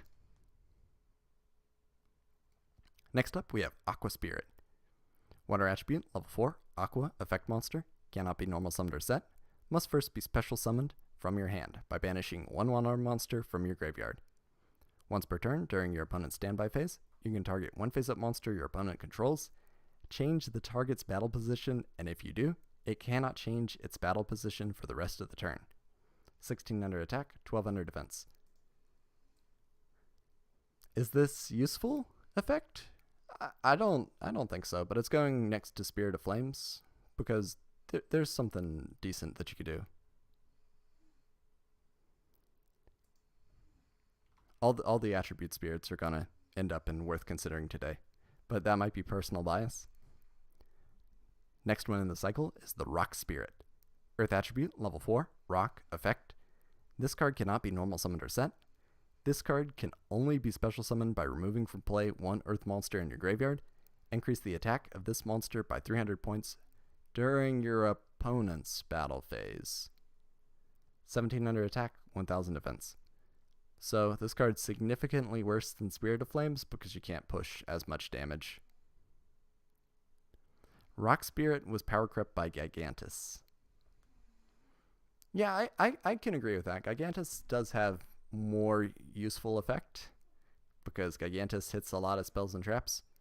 And I think that power crept might not be the right word because that's an intentional retrain. It's part of a second cycle of spirits.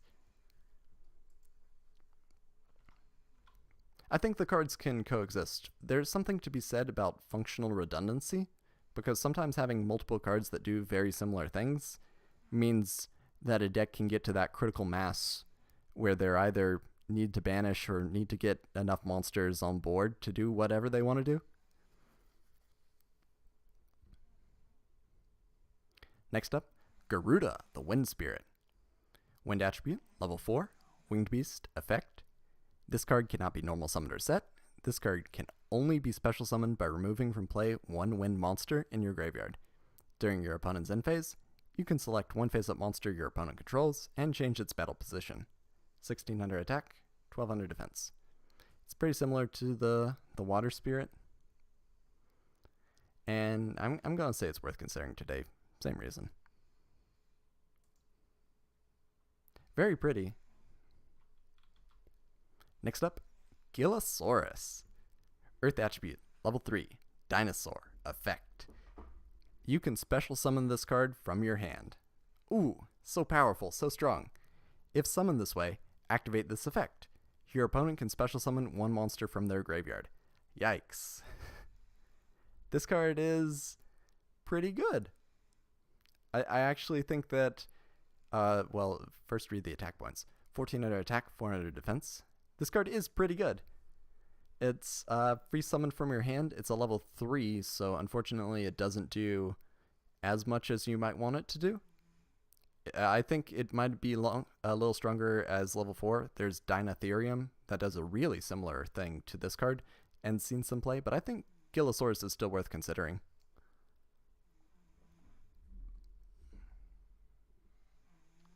Literal meta card during when Goki Extra Link was the best deck. I think the card's worth considering today. I think that's a real strong, like, what have we gotten? 4, 5 meta cards in a row? Real strong showing for Labyrinth. Next up, Tornado Bird. Wind attribute, level 4. Look at that artwork. Why is it covered in eyes? Or are those barnacles? Or like steam vents? Or speed holes? I don't know. It's just unnerving. Winged Beast, flip effect. Flip. Return 2 spell or traps on the field to their owner's hands. Is there something loopy that you could do with this? I don't know if there's something loopy that you can do with this. Worse than Thunderbird? It's got 1100 attack, 1000 defense. If there's a gimmick that I'm missing with this card, I would understand. But Giant Trunade is a card. I think you're just better off if you could destroy them. Ah, those are speed holes. They make the bird go faster. Indeed. That's how aerodynamics work. Next up, Dream Sprite. Light, level 2, plant, effect. When attacked by your opponent's monster, select one other of your monster cards and designate it as the attack target. Then calculate damage. 300 attack, 200 defense. Good art? Definitely agree with that. Is this ever useful? I think we just put it in outclassed, filler outclassed.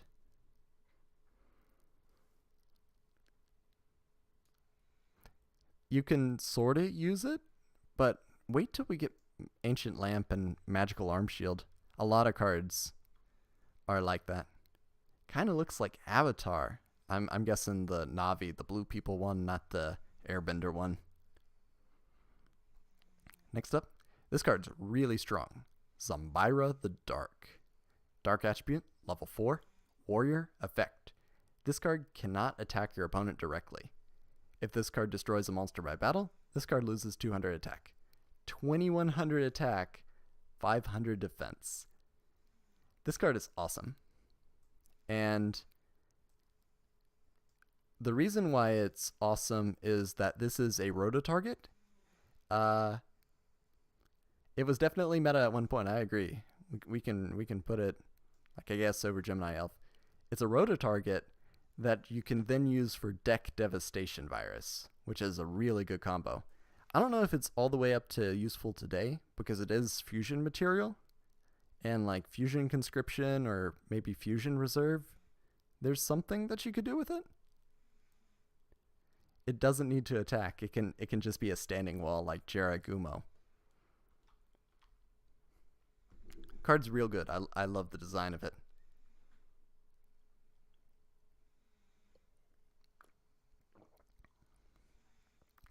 Next up, Supply. Earth attribute, level 4, Warrior, effect, flip. Return two fusion material monsters that were sent to the graveyard as a result of a fusion summon to your hand. Does that mean that you could take your opponent's fusion material monsters? I might have misread that. 1300 attack, 800 defense. Is this ever useful? I love the idea behind Supply, but the execution is lacking. The idea that you don't go so minus when you fusion summon is really good, but Thunder Dragon did it better. Next up, Mario Kyutai. Mario Kyutai. Water attribute, level 3, Aqua, effect. During your opponent's turn, when your opponent activates a spell card, quick effect, you contribute this card, negate the activation, and if you do, destroy it. 900 attack, 900 defense.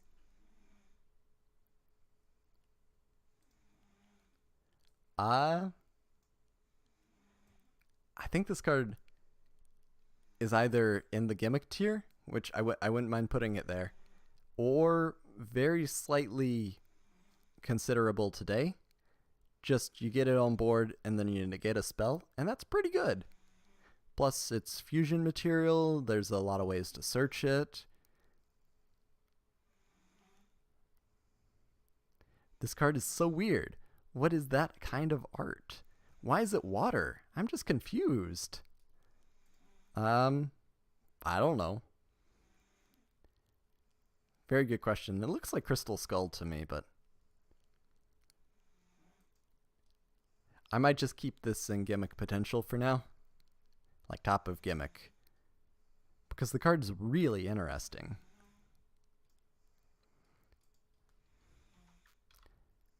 On the other hand, it is material for the last warrior from another planet. Earth attribute, level 7, warrior, fusion, effect.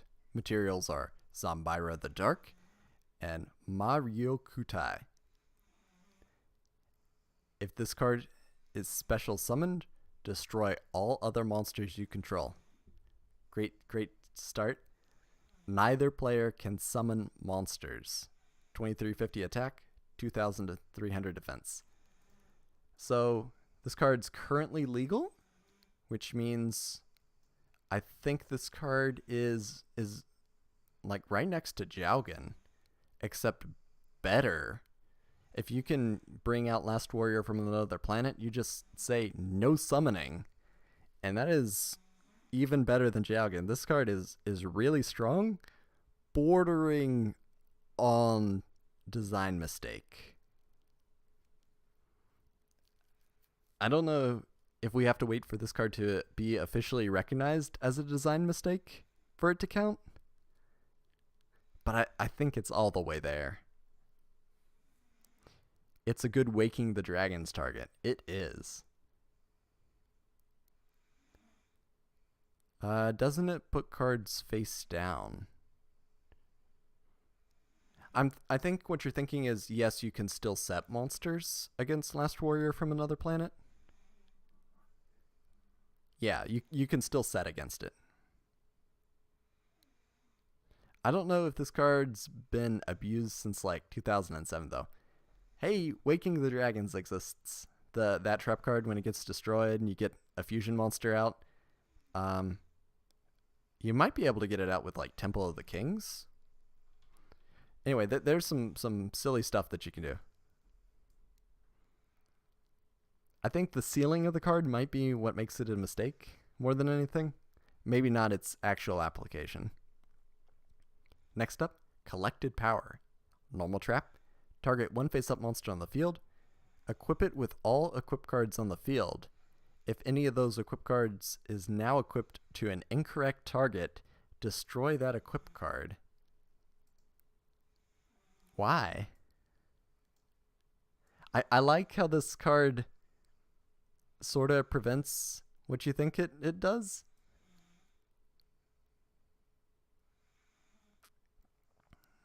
At least this card doesn't give you illegally equipped cards. It's two-sided.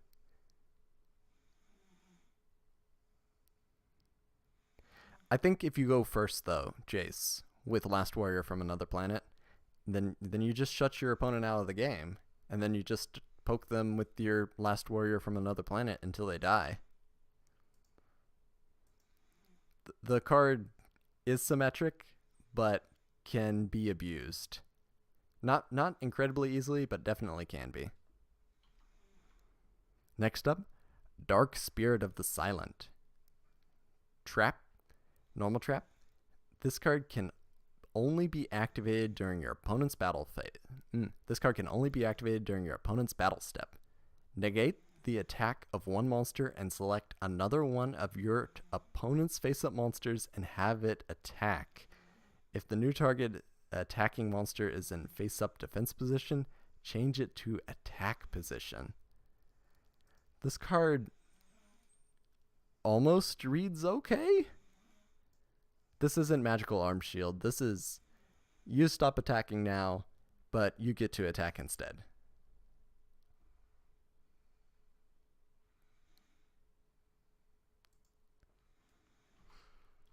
It's just not good. Next up, Royal Command. Continuous trap. Flip monsters' effects cannot be activated. Also, their effects are negated. I think this card has had several errata, actually. This card is just confusing. For a while, I think it negated all the effects of flip effect monsters, but now just whenever they get flipped face up, I think this card is a little bit confusing. I don't know if it's ever been useful. I know people say Shaddolls or Subterrors, but I think it's safe to say that this card doesn't do what it says it does, or doesn't do what you think it says it does, and that's a mistake. Next up, Rear Yoko Field. Counter trap. Don't see a lot of those. When a spell card that targets exactly one monster on the field and no other cards is activated, negate the activation, and if you do, destroy it. Sounds pretty narrow, but this is pretty good. At least good for release. Oh, this isn't even my final form yet. You got this guy going Super Saiyan. This is what it means to go beyond. I'm not sure that's Goku, but it's definitely someone. Is that the legendary black belt, by the way? Next up, Skull Lair. Continuous trap. Remove from play any number of monster cards in your graveyard to destroy one face-up monster on the field whose level is equal to the number of cards you remove from play. A little bit wordy, but real strong effect. In fact, this card was meta, because in those Bazoo return decks, this was another option for removing cards from your graveyard. And at the time when this card was seeing play, 6 was about the highest level you'd see.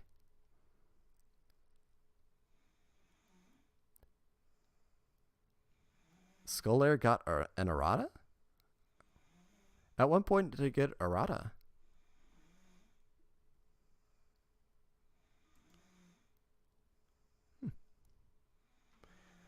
the card was definitely meta at least one point. Next up, Grave Robber's Retribution. Continuous Trap. During each of your standby phases, inflict 100 points of damage to your opponent's life points for each of your opponent's monsters that have been removed from play. A little bit wordy. That is not a lot of damage. There are ways to banish cards. I mean, we have Soul Release. Eventually we go to Inferno Tempest, Fiend Comedian. There are some definite cards that could enable Grave Robber's Retribution, but just not yet. I don't think this card is ever worth it, because 100 per banished monster is such a low total. DD Bomb. Yeah, if you're using DD Dynamite, then you might benefit from Grave Robber's Retribution, but DD Dynamite on its own is gonna win you the game for the most part. Next up, Deal of Phantom. Normal Trap. Select one face-up monster on the field. Increase the selected monster's attack by 100 points for each monster in your graveyard. During the turn this card is activated. The number of monster is applied when this card is activated. The number of monster. I think this card has a typo. So there's a card, Shadow Ghoul, that we've talked about that gains like 100 attack for each card in your graveyard. This is a one-time Shadow Ghoul? I think it's just bad. The concept behind the card is good. If it had like, I don't know, 1,000, maybe not 1,000. If you gained like 500 or a more significant number, it'd be pretty okay. But right now it's just underwhelming. The number of monster will be applied. Indeed. I think the awkward wording is just trying to say that the count doesn't change. The count is totaled when the card is activated, and if more monsters come into your graveyard, if monsters leave your graveyard, then it doesn't change.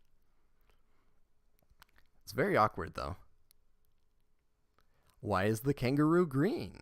That's a good question. So this is Death Kangaroo, if that helps. This is the Deadly Kangaroo. I have no idea why it's green. Destruction Punch. Normal Trap.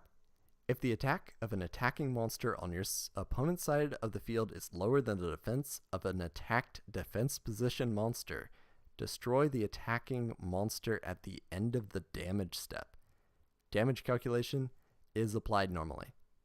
So Destruction Punch is like counter punch, or parry, as in you're stopping your opponent's attack and gaining a tactical advantage at the same time.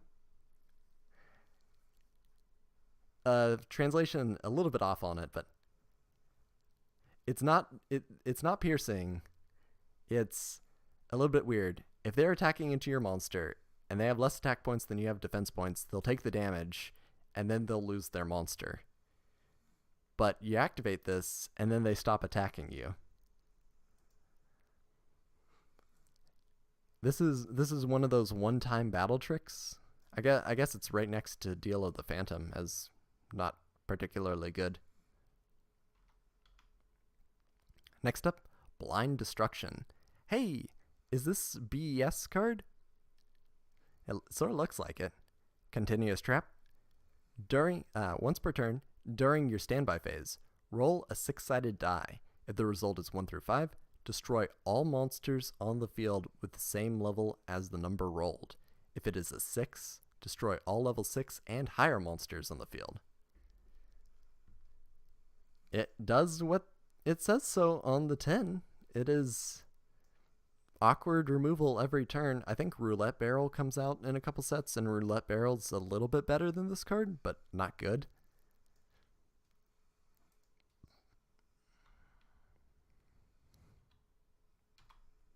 Spiked Wall Trap. Needle Wall. I don't know. I think Needle Wall comes out in Pharaoh's Servant? No, Pharaonic Guardian. I think Needle Wall comes out in Pharaonic Guardian, and is sort of better than that, because Needle Wall will always hit one of your opponent's cards instead of your own. Plus, it's got Danzalug in the artwork, and, you know, we like Danzalug. Next up, the Emperor's Holiday. Continuous Trap. Negate all equip card effects on the field. This sounds like it's a useful floodgate, but I can't imagine this being useful. Also, OCG artwork. This is a reference to the Emperor's new clothes. You know, when the Emperor is not wearing clothes? Because he is convinced that they are made of a fabric that can only be seen by intelligent or handsome people. The king got his life ruined. I agree, but it's sort of his own fault. I mean, he's throwing tyrants' temper tantrums, and the king is doing a lot of stuff. But and then there's the huge revolution, but then there's also the huge revolution is over. This is not a lore tier list, but the king has a lot of fun lore.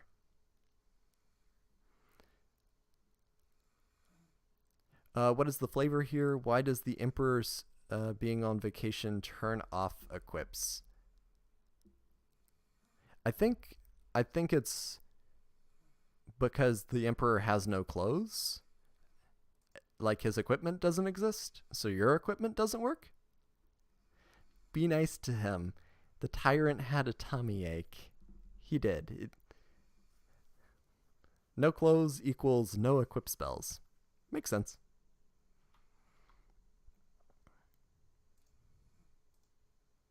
Okay. And next, so these 5 cards are sort of have to be judged together as a set. These are Destiny board.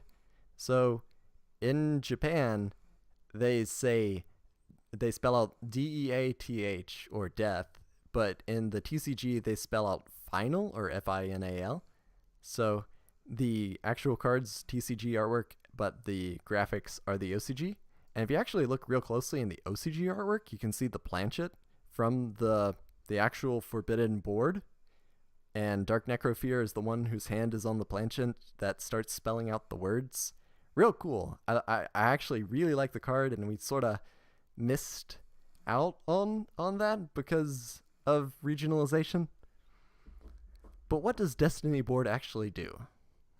Well, it starts with the Continuous Trap. When this card and all 4 Spirit Message cards with different names are placed on your field, you win the duel.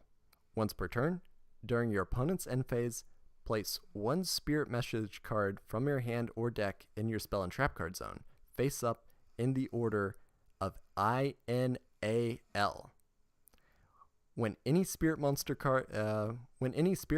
card or Destiny board you control leaves the field, send all Spirit Message cards and Destiny board you control to the graveyard. This is an alternate win condition. First alternate win condition we have in the game, outside of Exodia. So I guess the second alternate win condition we have in the game. Maybe the worst alternate win condition? And that's saying something? I don't know. I think there are worse ones. There's that Xyz monster that takes like 3 turns and string counters and can't have anything else out. And then there's Venom Managa. Venom Managa is pretty bad because you're just winning the game. You don't even need it. It's slow and fragile. But you can have Imperial Order up while you have it to make it less fragile, if that counts for anything.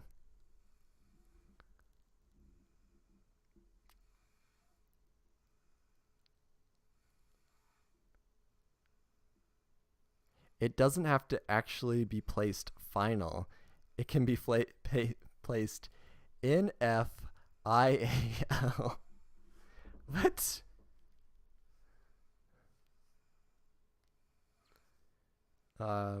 In fairness, Destiny board did get support and is now much better. I agree. Clogs up all your spell and trap zones. No, you can't. You need the zones. At this point in the game, you could just stop paying for Imperial Order, so you'd get 4 of the letters out, and then you'd stop paying for Imperial Order, and then you'd get the next letter out. It used to be an optional effect for the life points paying.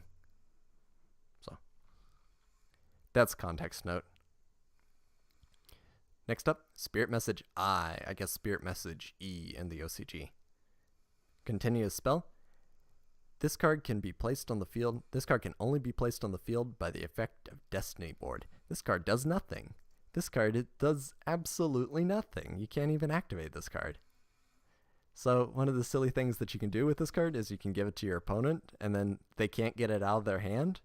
So this is a super dead card and then you can play around with the Agent Uranus, I think is the one, and then you can start ripping cards out of their hand if you really wanted to.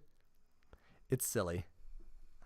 All the spirit letters are going to get the same ones.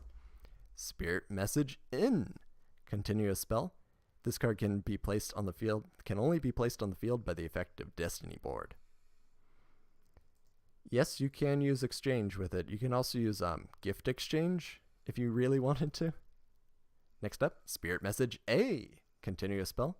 This card can only be placed on the field by the effect of Destiny Board. Wow, is there an echo in here? Next up, Spirit Message L. Continuous spell. This card can only be placed on the field by the effect of Destiny Board. Oh, and one of the cool things that you can do in the OCG is spell out hated. You can actually spell out a whole bunch of different words with them. There's a lot of fun ones. Golden Moon Spell. Don't know what Golden Moon Spell is in reference to. But we're going to keep it in gimmick tier because you can spell words with it.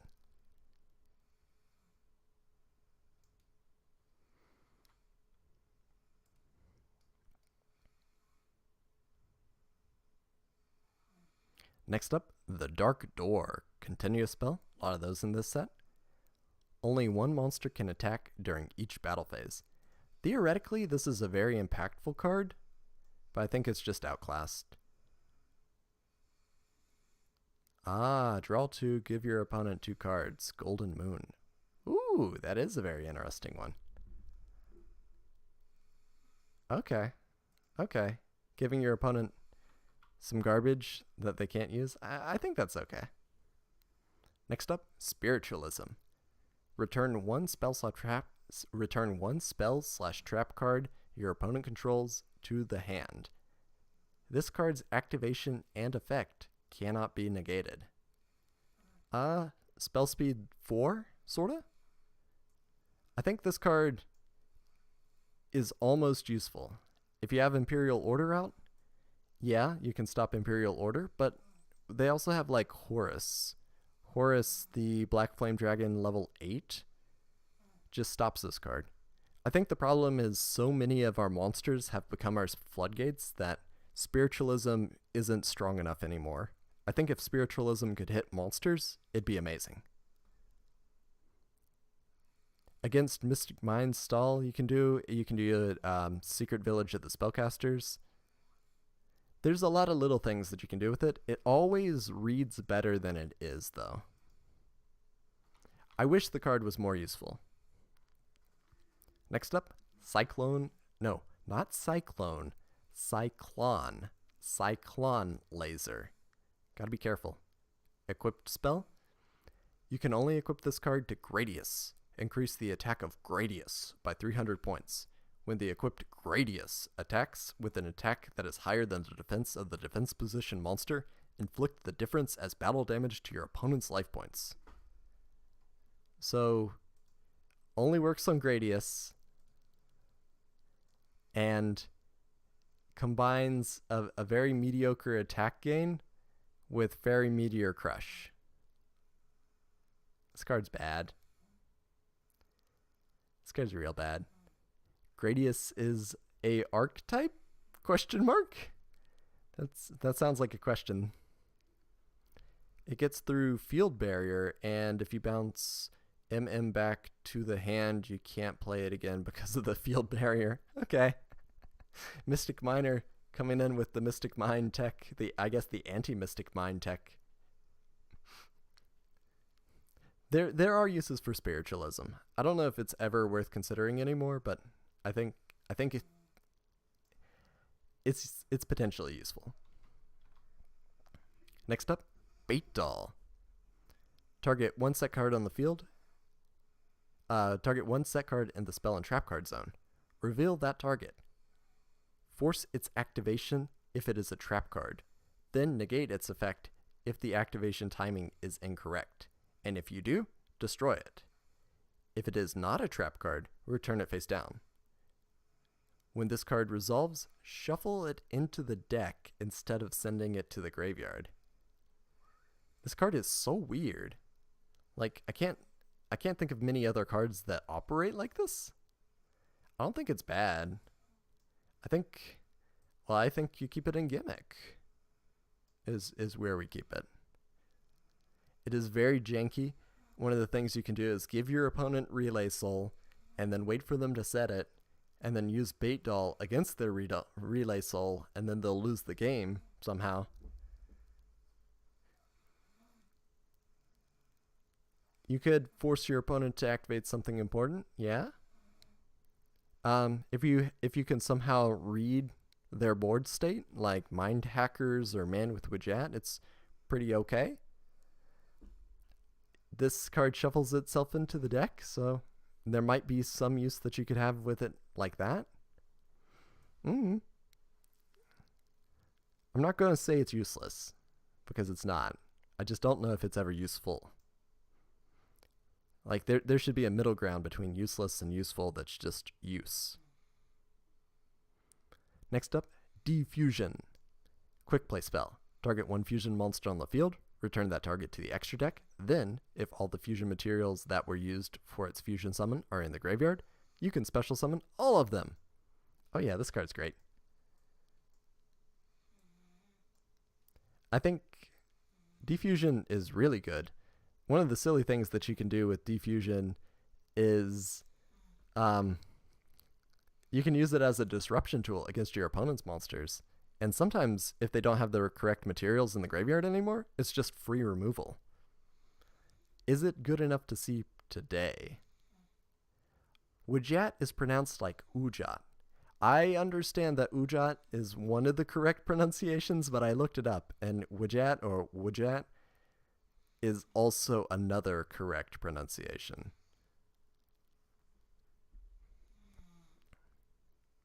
There are multiple ones.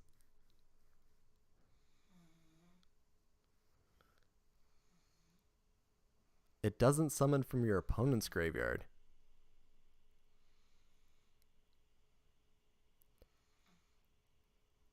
Ooh. Oh, that is true. Okay. I guess Defusion is that good enough to be considering. That doesn't mean that it's good enough to play, but very interesting. Next up, Fusion Gate. Field spell. During the main phase, the turn player can fusion summon one fusion monster from the extra deck by banishing fusion materials mentioned on it from their hand or field. I think this card's had errata. So Fusion Gate is notorious for using a lot of loopy cards because it's just polymerization you can use over and over again. It's not just polymerization. It's similar to polymerization, and there's a lot of Electrum FTKs that you can do with Fusion Gate, usually with chain material as its partner in crime, but I think the card's a lot of gimmick potential. Card's also fun, sorta. I don't know. Heroes love the card. I like it in Heroes. It is busted with chain material. I think chain material on its own is busted too. Next up, Epikyo Drakmord. Such a weird name. Equip spell. The equipped monster cannot attack. Destroy the equipped monster at the end of the controller's second turn after this card is activated. And then here's the kicker. At that time, this card is returned to the owner's hand. So this card is very slow. I'm not going to argue. This card is like Steel Scorpion slow. But it's actually seen meta play. Because you're stopping your opponent from attacking for a couple turns, and then it recycles itself. It is not the slowest card on planet Earth. The slowest card on planet Earth is Zone Eater, which takes 5 turns. But it is on the same level as Steel Scorpion. The card has seen meta success. I have seen it in meta decks. Or at least one meta deck, so. Keep in mind this is like 2005, 2006 when I saw it, but it's very cool. It's one of my favorite equip spells. Next up. So this card is always just a little too awkward for me. Miracle Dig. Normal spell. If 5 or more of your monsters are currently removed from play, return 3 of them to your graveyard. Theoretically, Miracle Dig is okay, but like Burial from a Different Dimension is great. And Miracle Dig is just okay.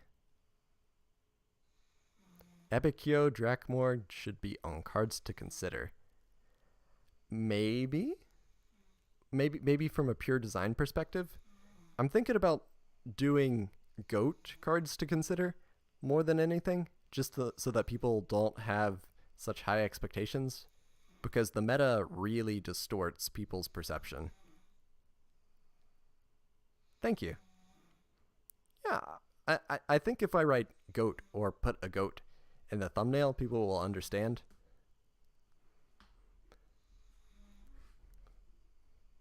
I think we could do it. I like that card a lot.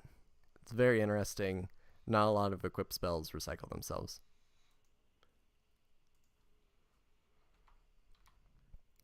Next up, Draconic Attack. Equip spell. This card can only be equipped.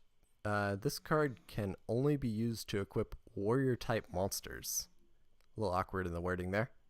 The equipped monster is treated as a dragon type and increases the attack and defense of the equipped monster by 500 points. I guess the awkward wording is because you equip it to what starts out as a warrior and then it turns into a dragon, and I don't know. I'm just going to say filler. 500 attack, 500 defense. That's not a bad increase. Be a dragon for some reason. Cool artwork. Really cool artwork. I understand what it does, but it's not good at what it does. Speaking of which, Spirit Elimination. Normal spell. When monsters in the graveyard are removed from play, remove monsters on your side of the field from play as substitutes. This card remains active until the end of the turn that it is activated. Monsters remain removed from play. Is this ever useful? I can't think of a use case for it. Like if you had your opponent's monsters and then you could fake them out. Really cool artwork. I like it. Is the monster equipped with Draconic Attack considered both a warrior and a dragon? Ooh, that's a good question.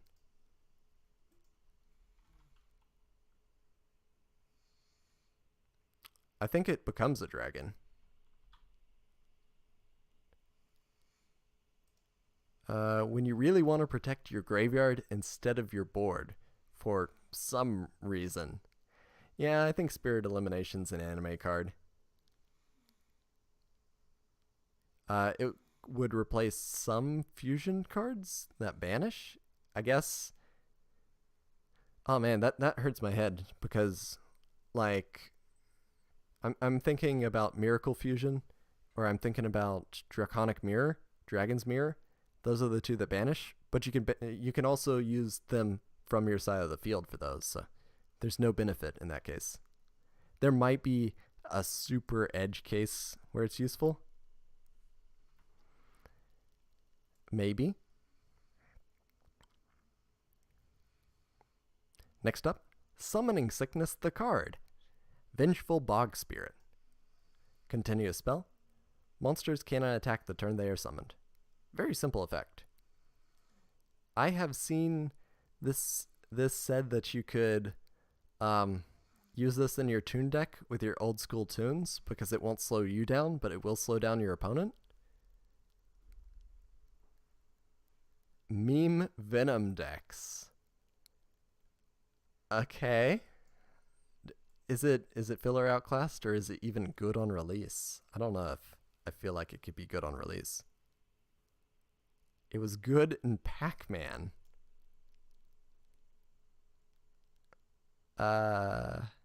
It's like a mini Mystic Mine.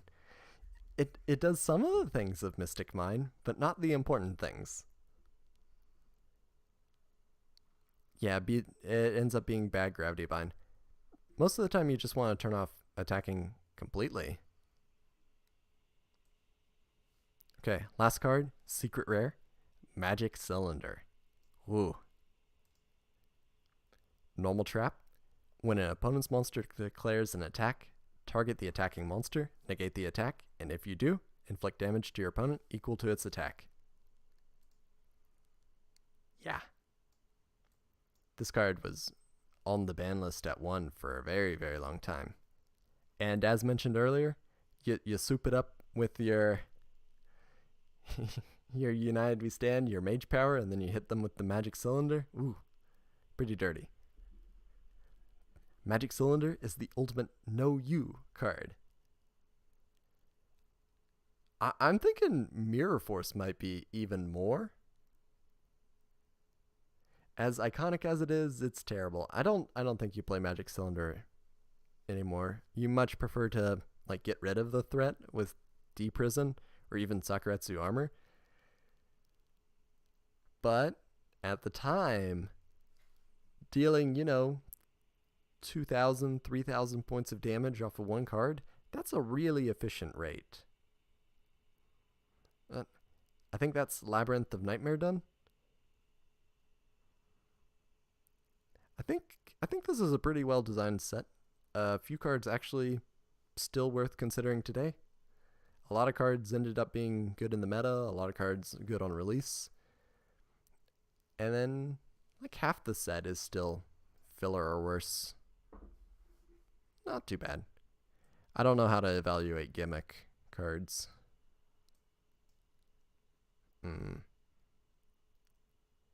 Magic Cylinder was scary back then since you can OTK your opponent. Yeah, you can OTK your opponent on their turn even. Like, they Cyberstein OTK you, and then you OTK them. There's some silly stuff that you can do with Magic Cylinder. Magic Cylinder?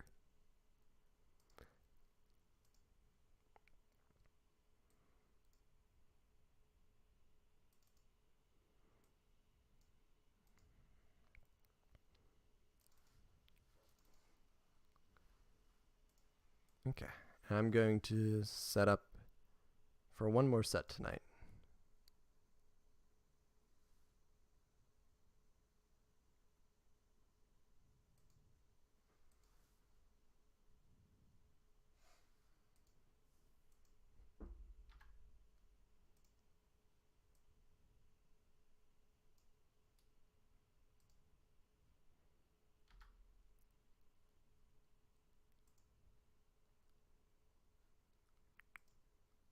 This is my new splash screen. Cat time. Thank you.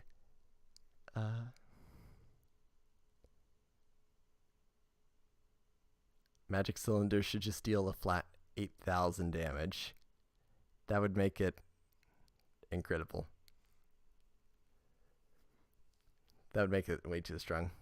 I think as it is, it's a really high ceiling burn card. I think Ring of Destruction's still better, but there's a bit of room for debate. Okay.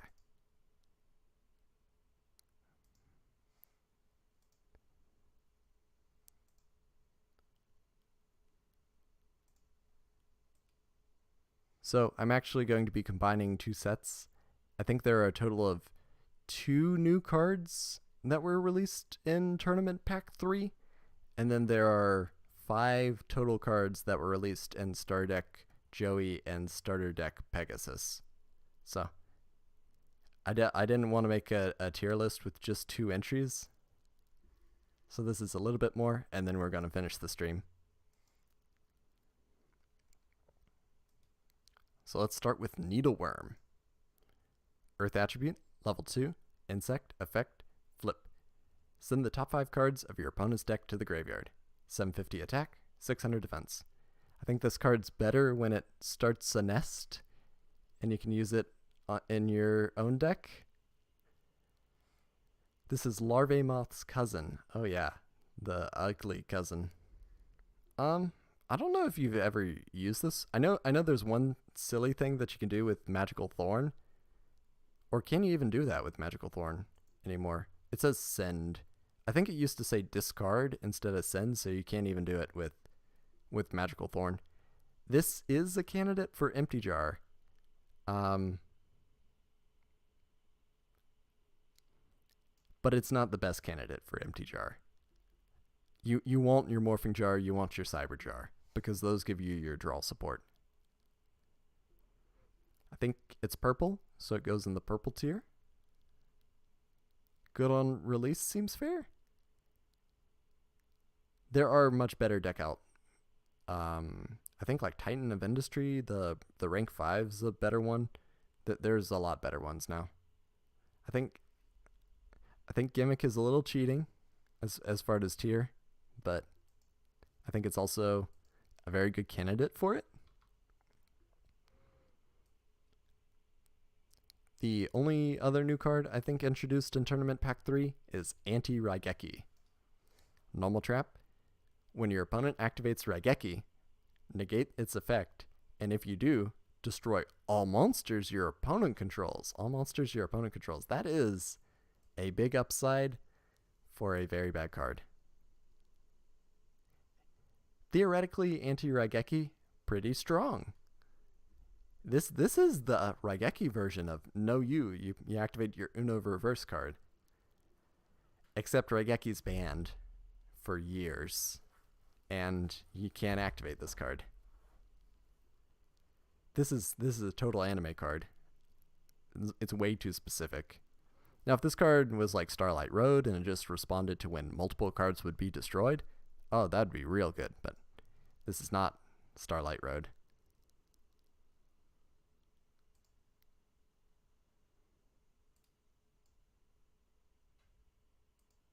Okay, and now we're moving on to starter deck Joey.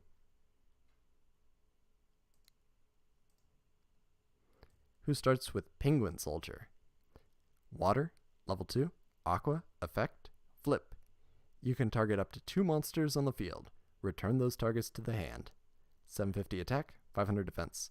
I think you can actually return Penguin Soldier to the hand in some cases.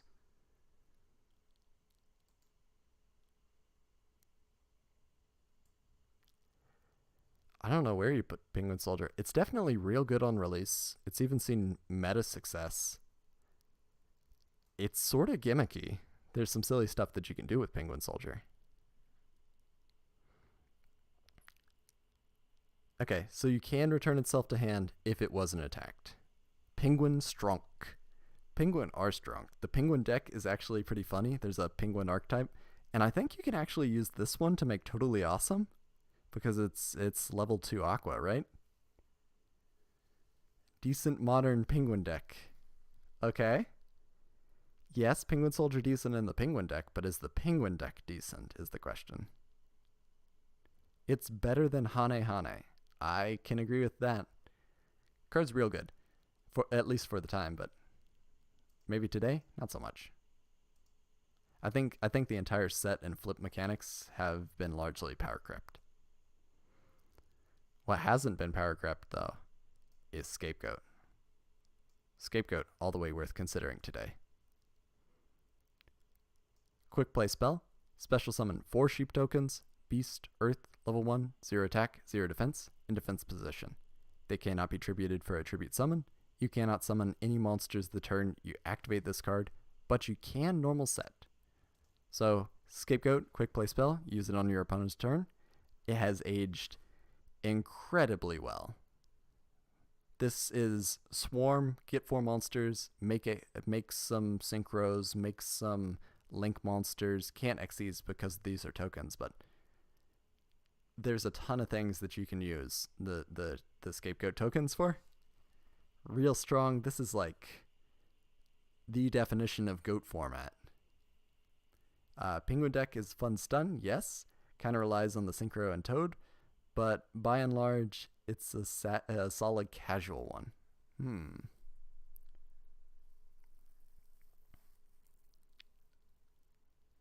Yeah, I love playing it in Aromages, and then Master Rule 4 got it limited. Oh, that's sad.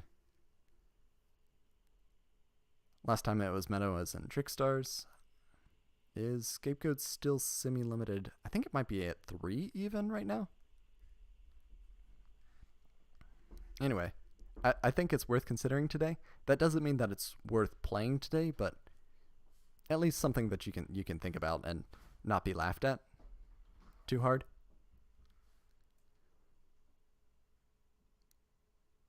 Scapegoat's still at 2. Is that a good indication? Next up, we're moving to Star Deck Pegasus. Toon Alligator. Water attribute, level 4, reptile, normal. An alligator monster straight from the cartoons. 800 attack, 1600 defense. And I guess we haven't eliminated the normal tier quite yet, so we're going to keep it there, but just for now. Can't be searched by Toon Table of Contents anymore. That is good.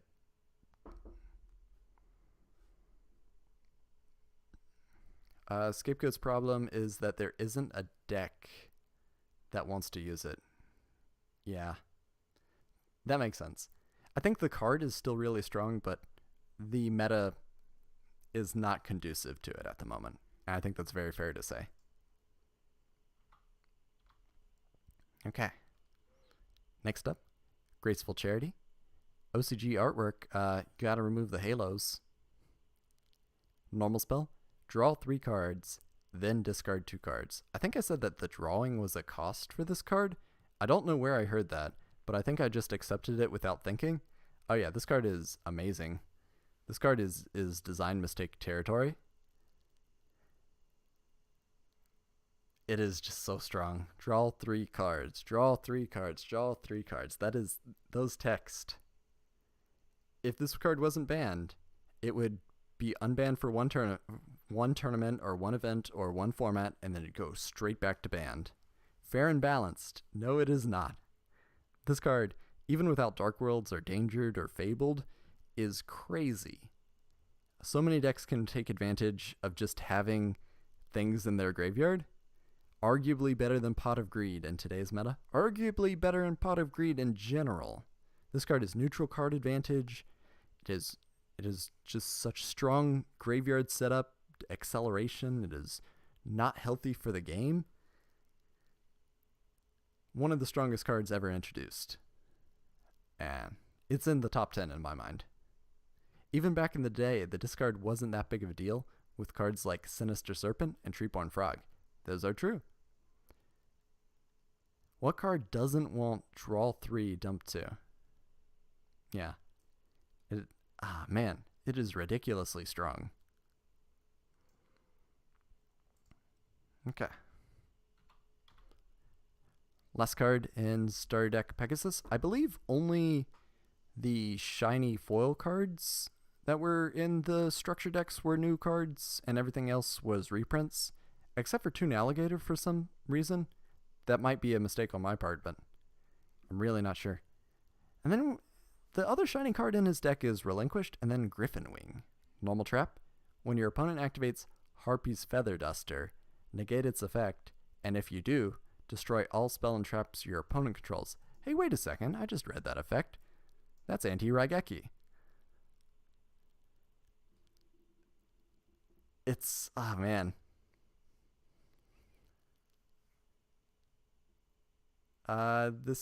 This could be run as a side deck option? Why? Why do you want this? What deck are you setting 5? What? I understand Harpy Feather Duster is at 1, but the odds of you drawing it when they draw the Feather Duster is not good. They made the actual Griffin into a monster? Oh, that's cool. I think the worst part about this card is I think Harpy's Feather Duster was released as a video game promo, or it was just really hard to get. And so no one had Harpy's Feather Duster. I know a lot of people have played it. This card is just way too narrow to be useful. And going back to that, if your opponent activates Harpy's Feather Duster, you activate Starlight Road, and you get a Stardust Dragon. I think the Griffin Wing is not nearly as good as the options we have in the Contemporary Day, even if you knew that your opponent started with it and you started with this. Oh yeah, and Harpy's Feather Duster was even on the ban list. Same reason as Raigeki. That is something I forgot. It's weird that it's off now. I guess we're in a different game phase. It's weird that Heavy Storm isn't off the ban list and Harpy's Feather Duster is. But one of the worst card released at the time, just because it's way too narrow and specific and not good for the game environment. But I think that's end of the stream.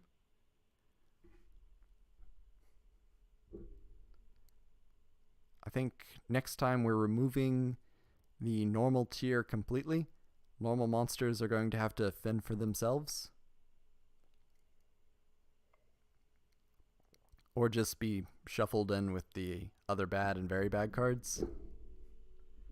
Because we're at the point where there are, I think, 5 to 10% of the cards in a set become normal monsters from here on out.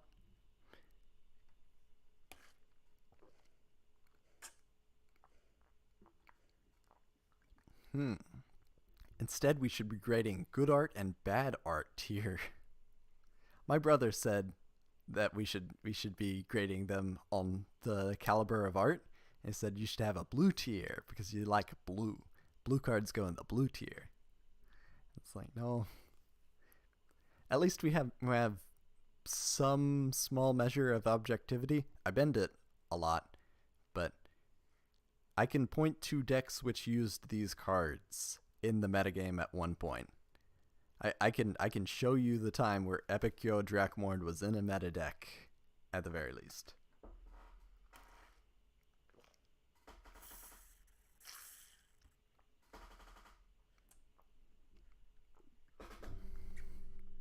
What? I think this is a interesting set of cards, and I'm excited for Pharaonic Guardian, I think is the next set. And that set actually introduces proper archetypes. We get Gravekeepers, and Gravekeepers have internal synergy and actually function together well. I know we've had a few cards that sort of tease archetypes. We've had some Archfiends released. We had an Amazonas card released. We had a Xian card. I don't know if that counts. I think one of the Atlantean cards is actually released in the Yu-Gi-Oh! GX era. I don't know if it's a happy coincidence or if it was planned, but Mermaids sort of got their support like 10 years beforehand, which I think is funny. Maybe not 10 years, maybe 5 or 6 years, but I think we're gonna wind down and turn in for the night. One of the cards doesn't even get if own field spell stat boost for Gravekeepers. One of the cards doesn't even get its own field spell stat boost for the Gravekeepers. Which one? Is it Chief that doesn't get it? I know one of them is unaffected by card effects while it's on the field. Yeah. Oh yeah, Gravekeeper's Heretic is the one that ignores all other card effects. Hey, that's sorta okay. I think the Umi cards are like that too, like Deep Sea Warrior and some of the other silly ones. Design mistake? Debatably. But it's 9 o'clock. I think I'm gonna turn in for the night. Good stream. Good night.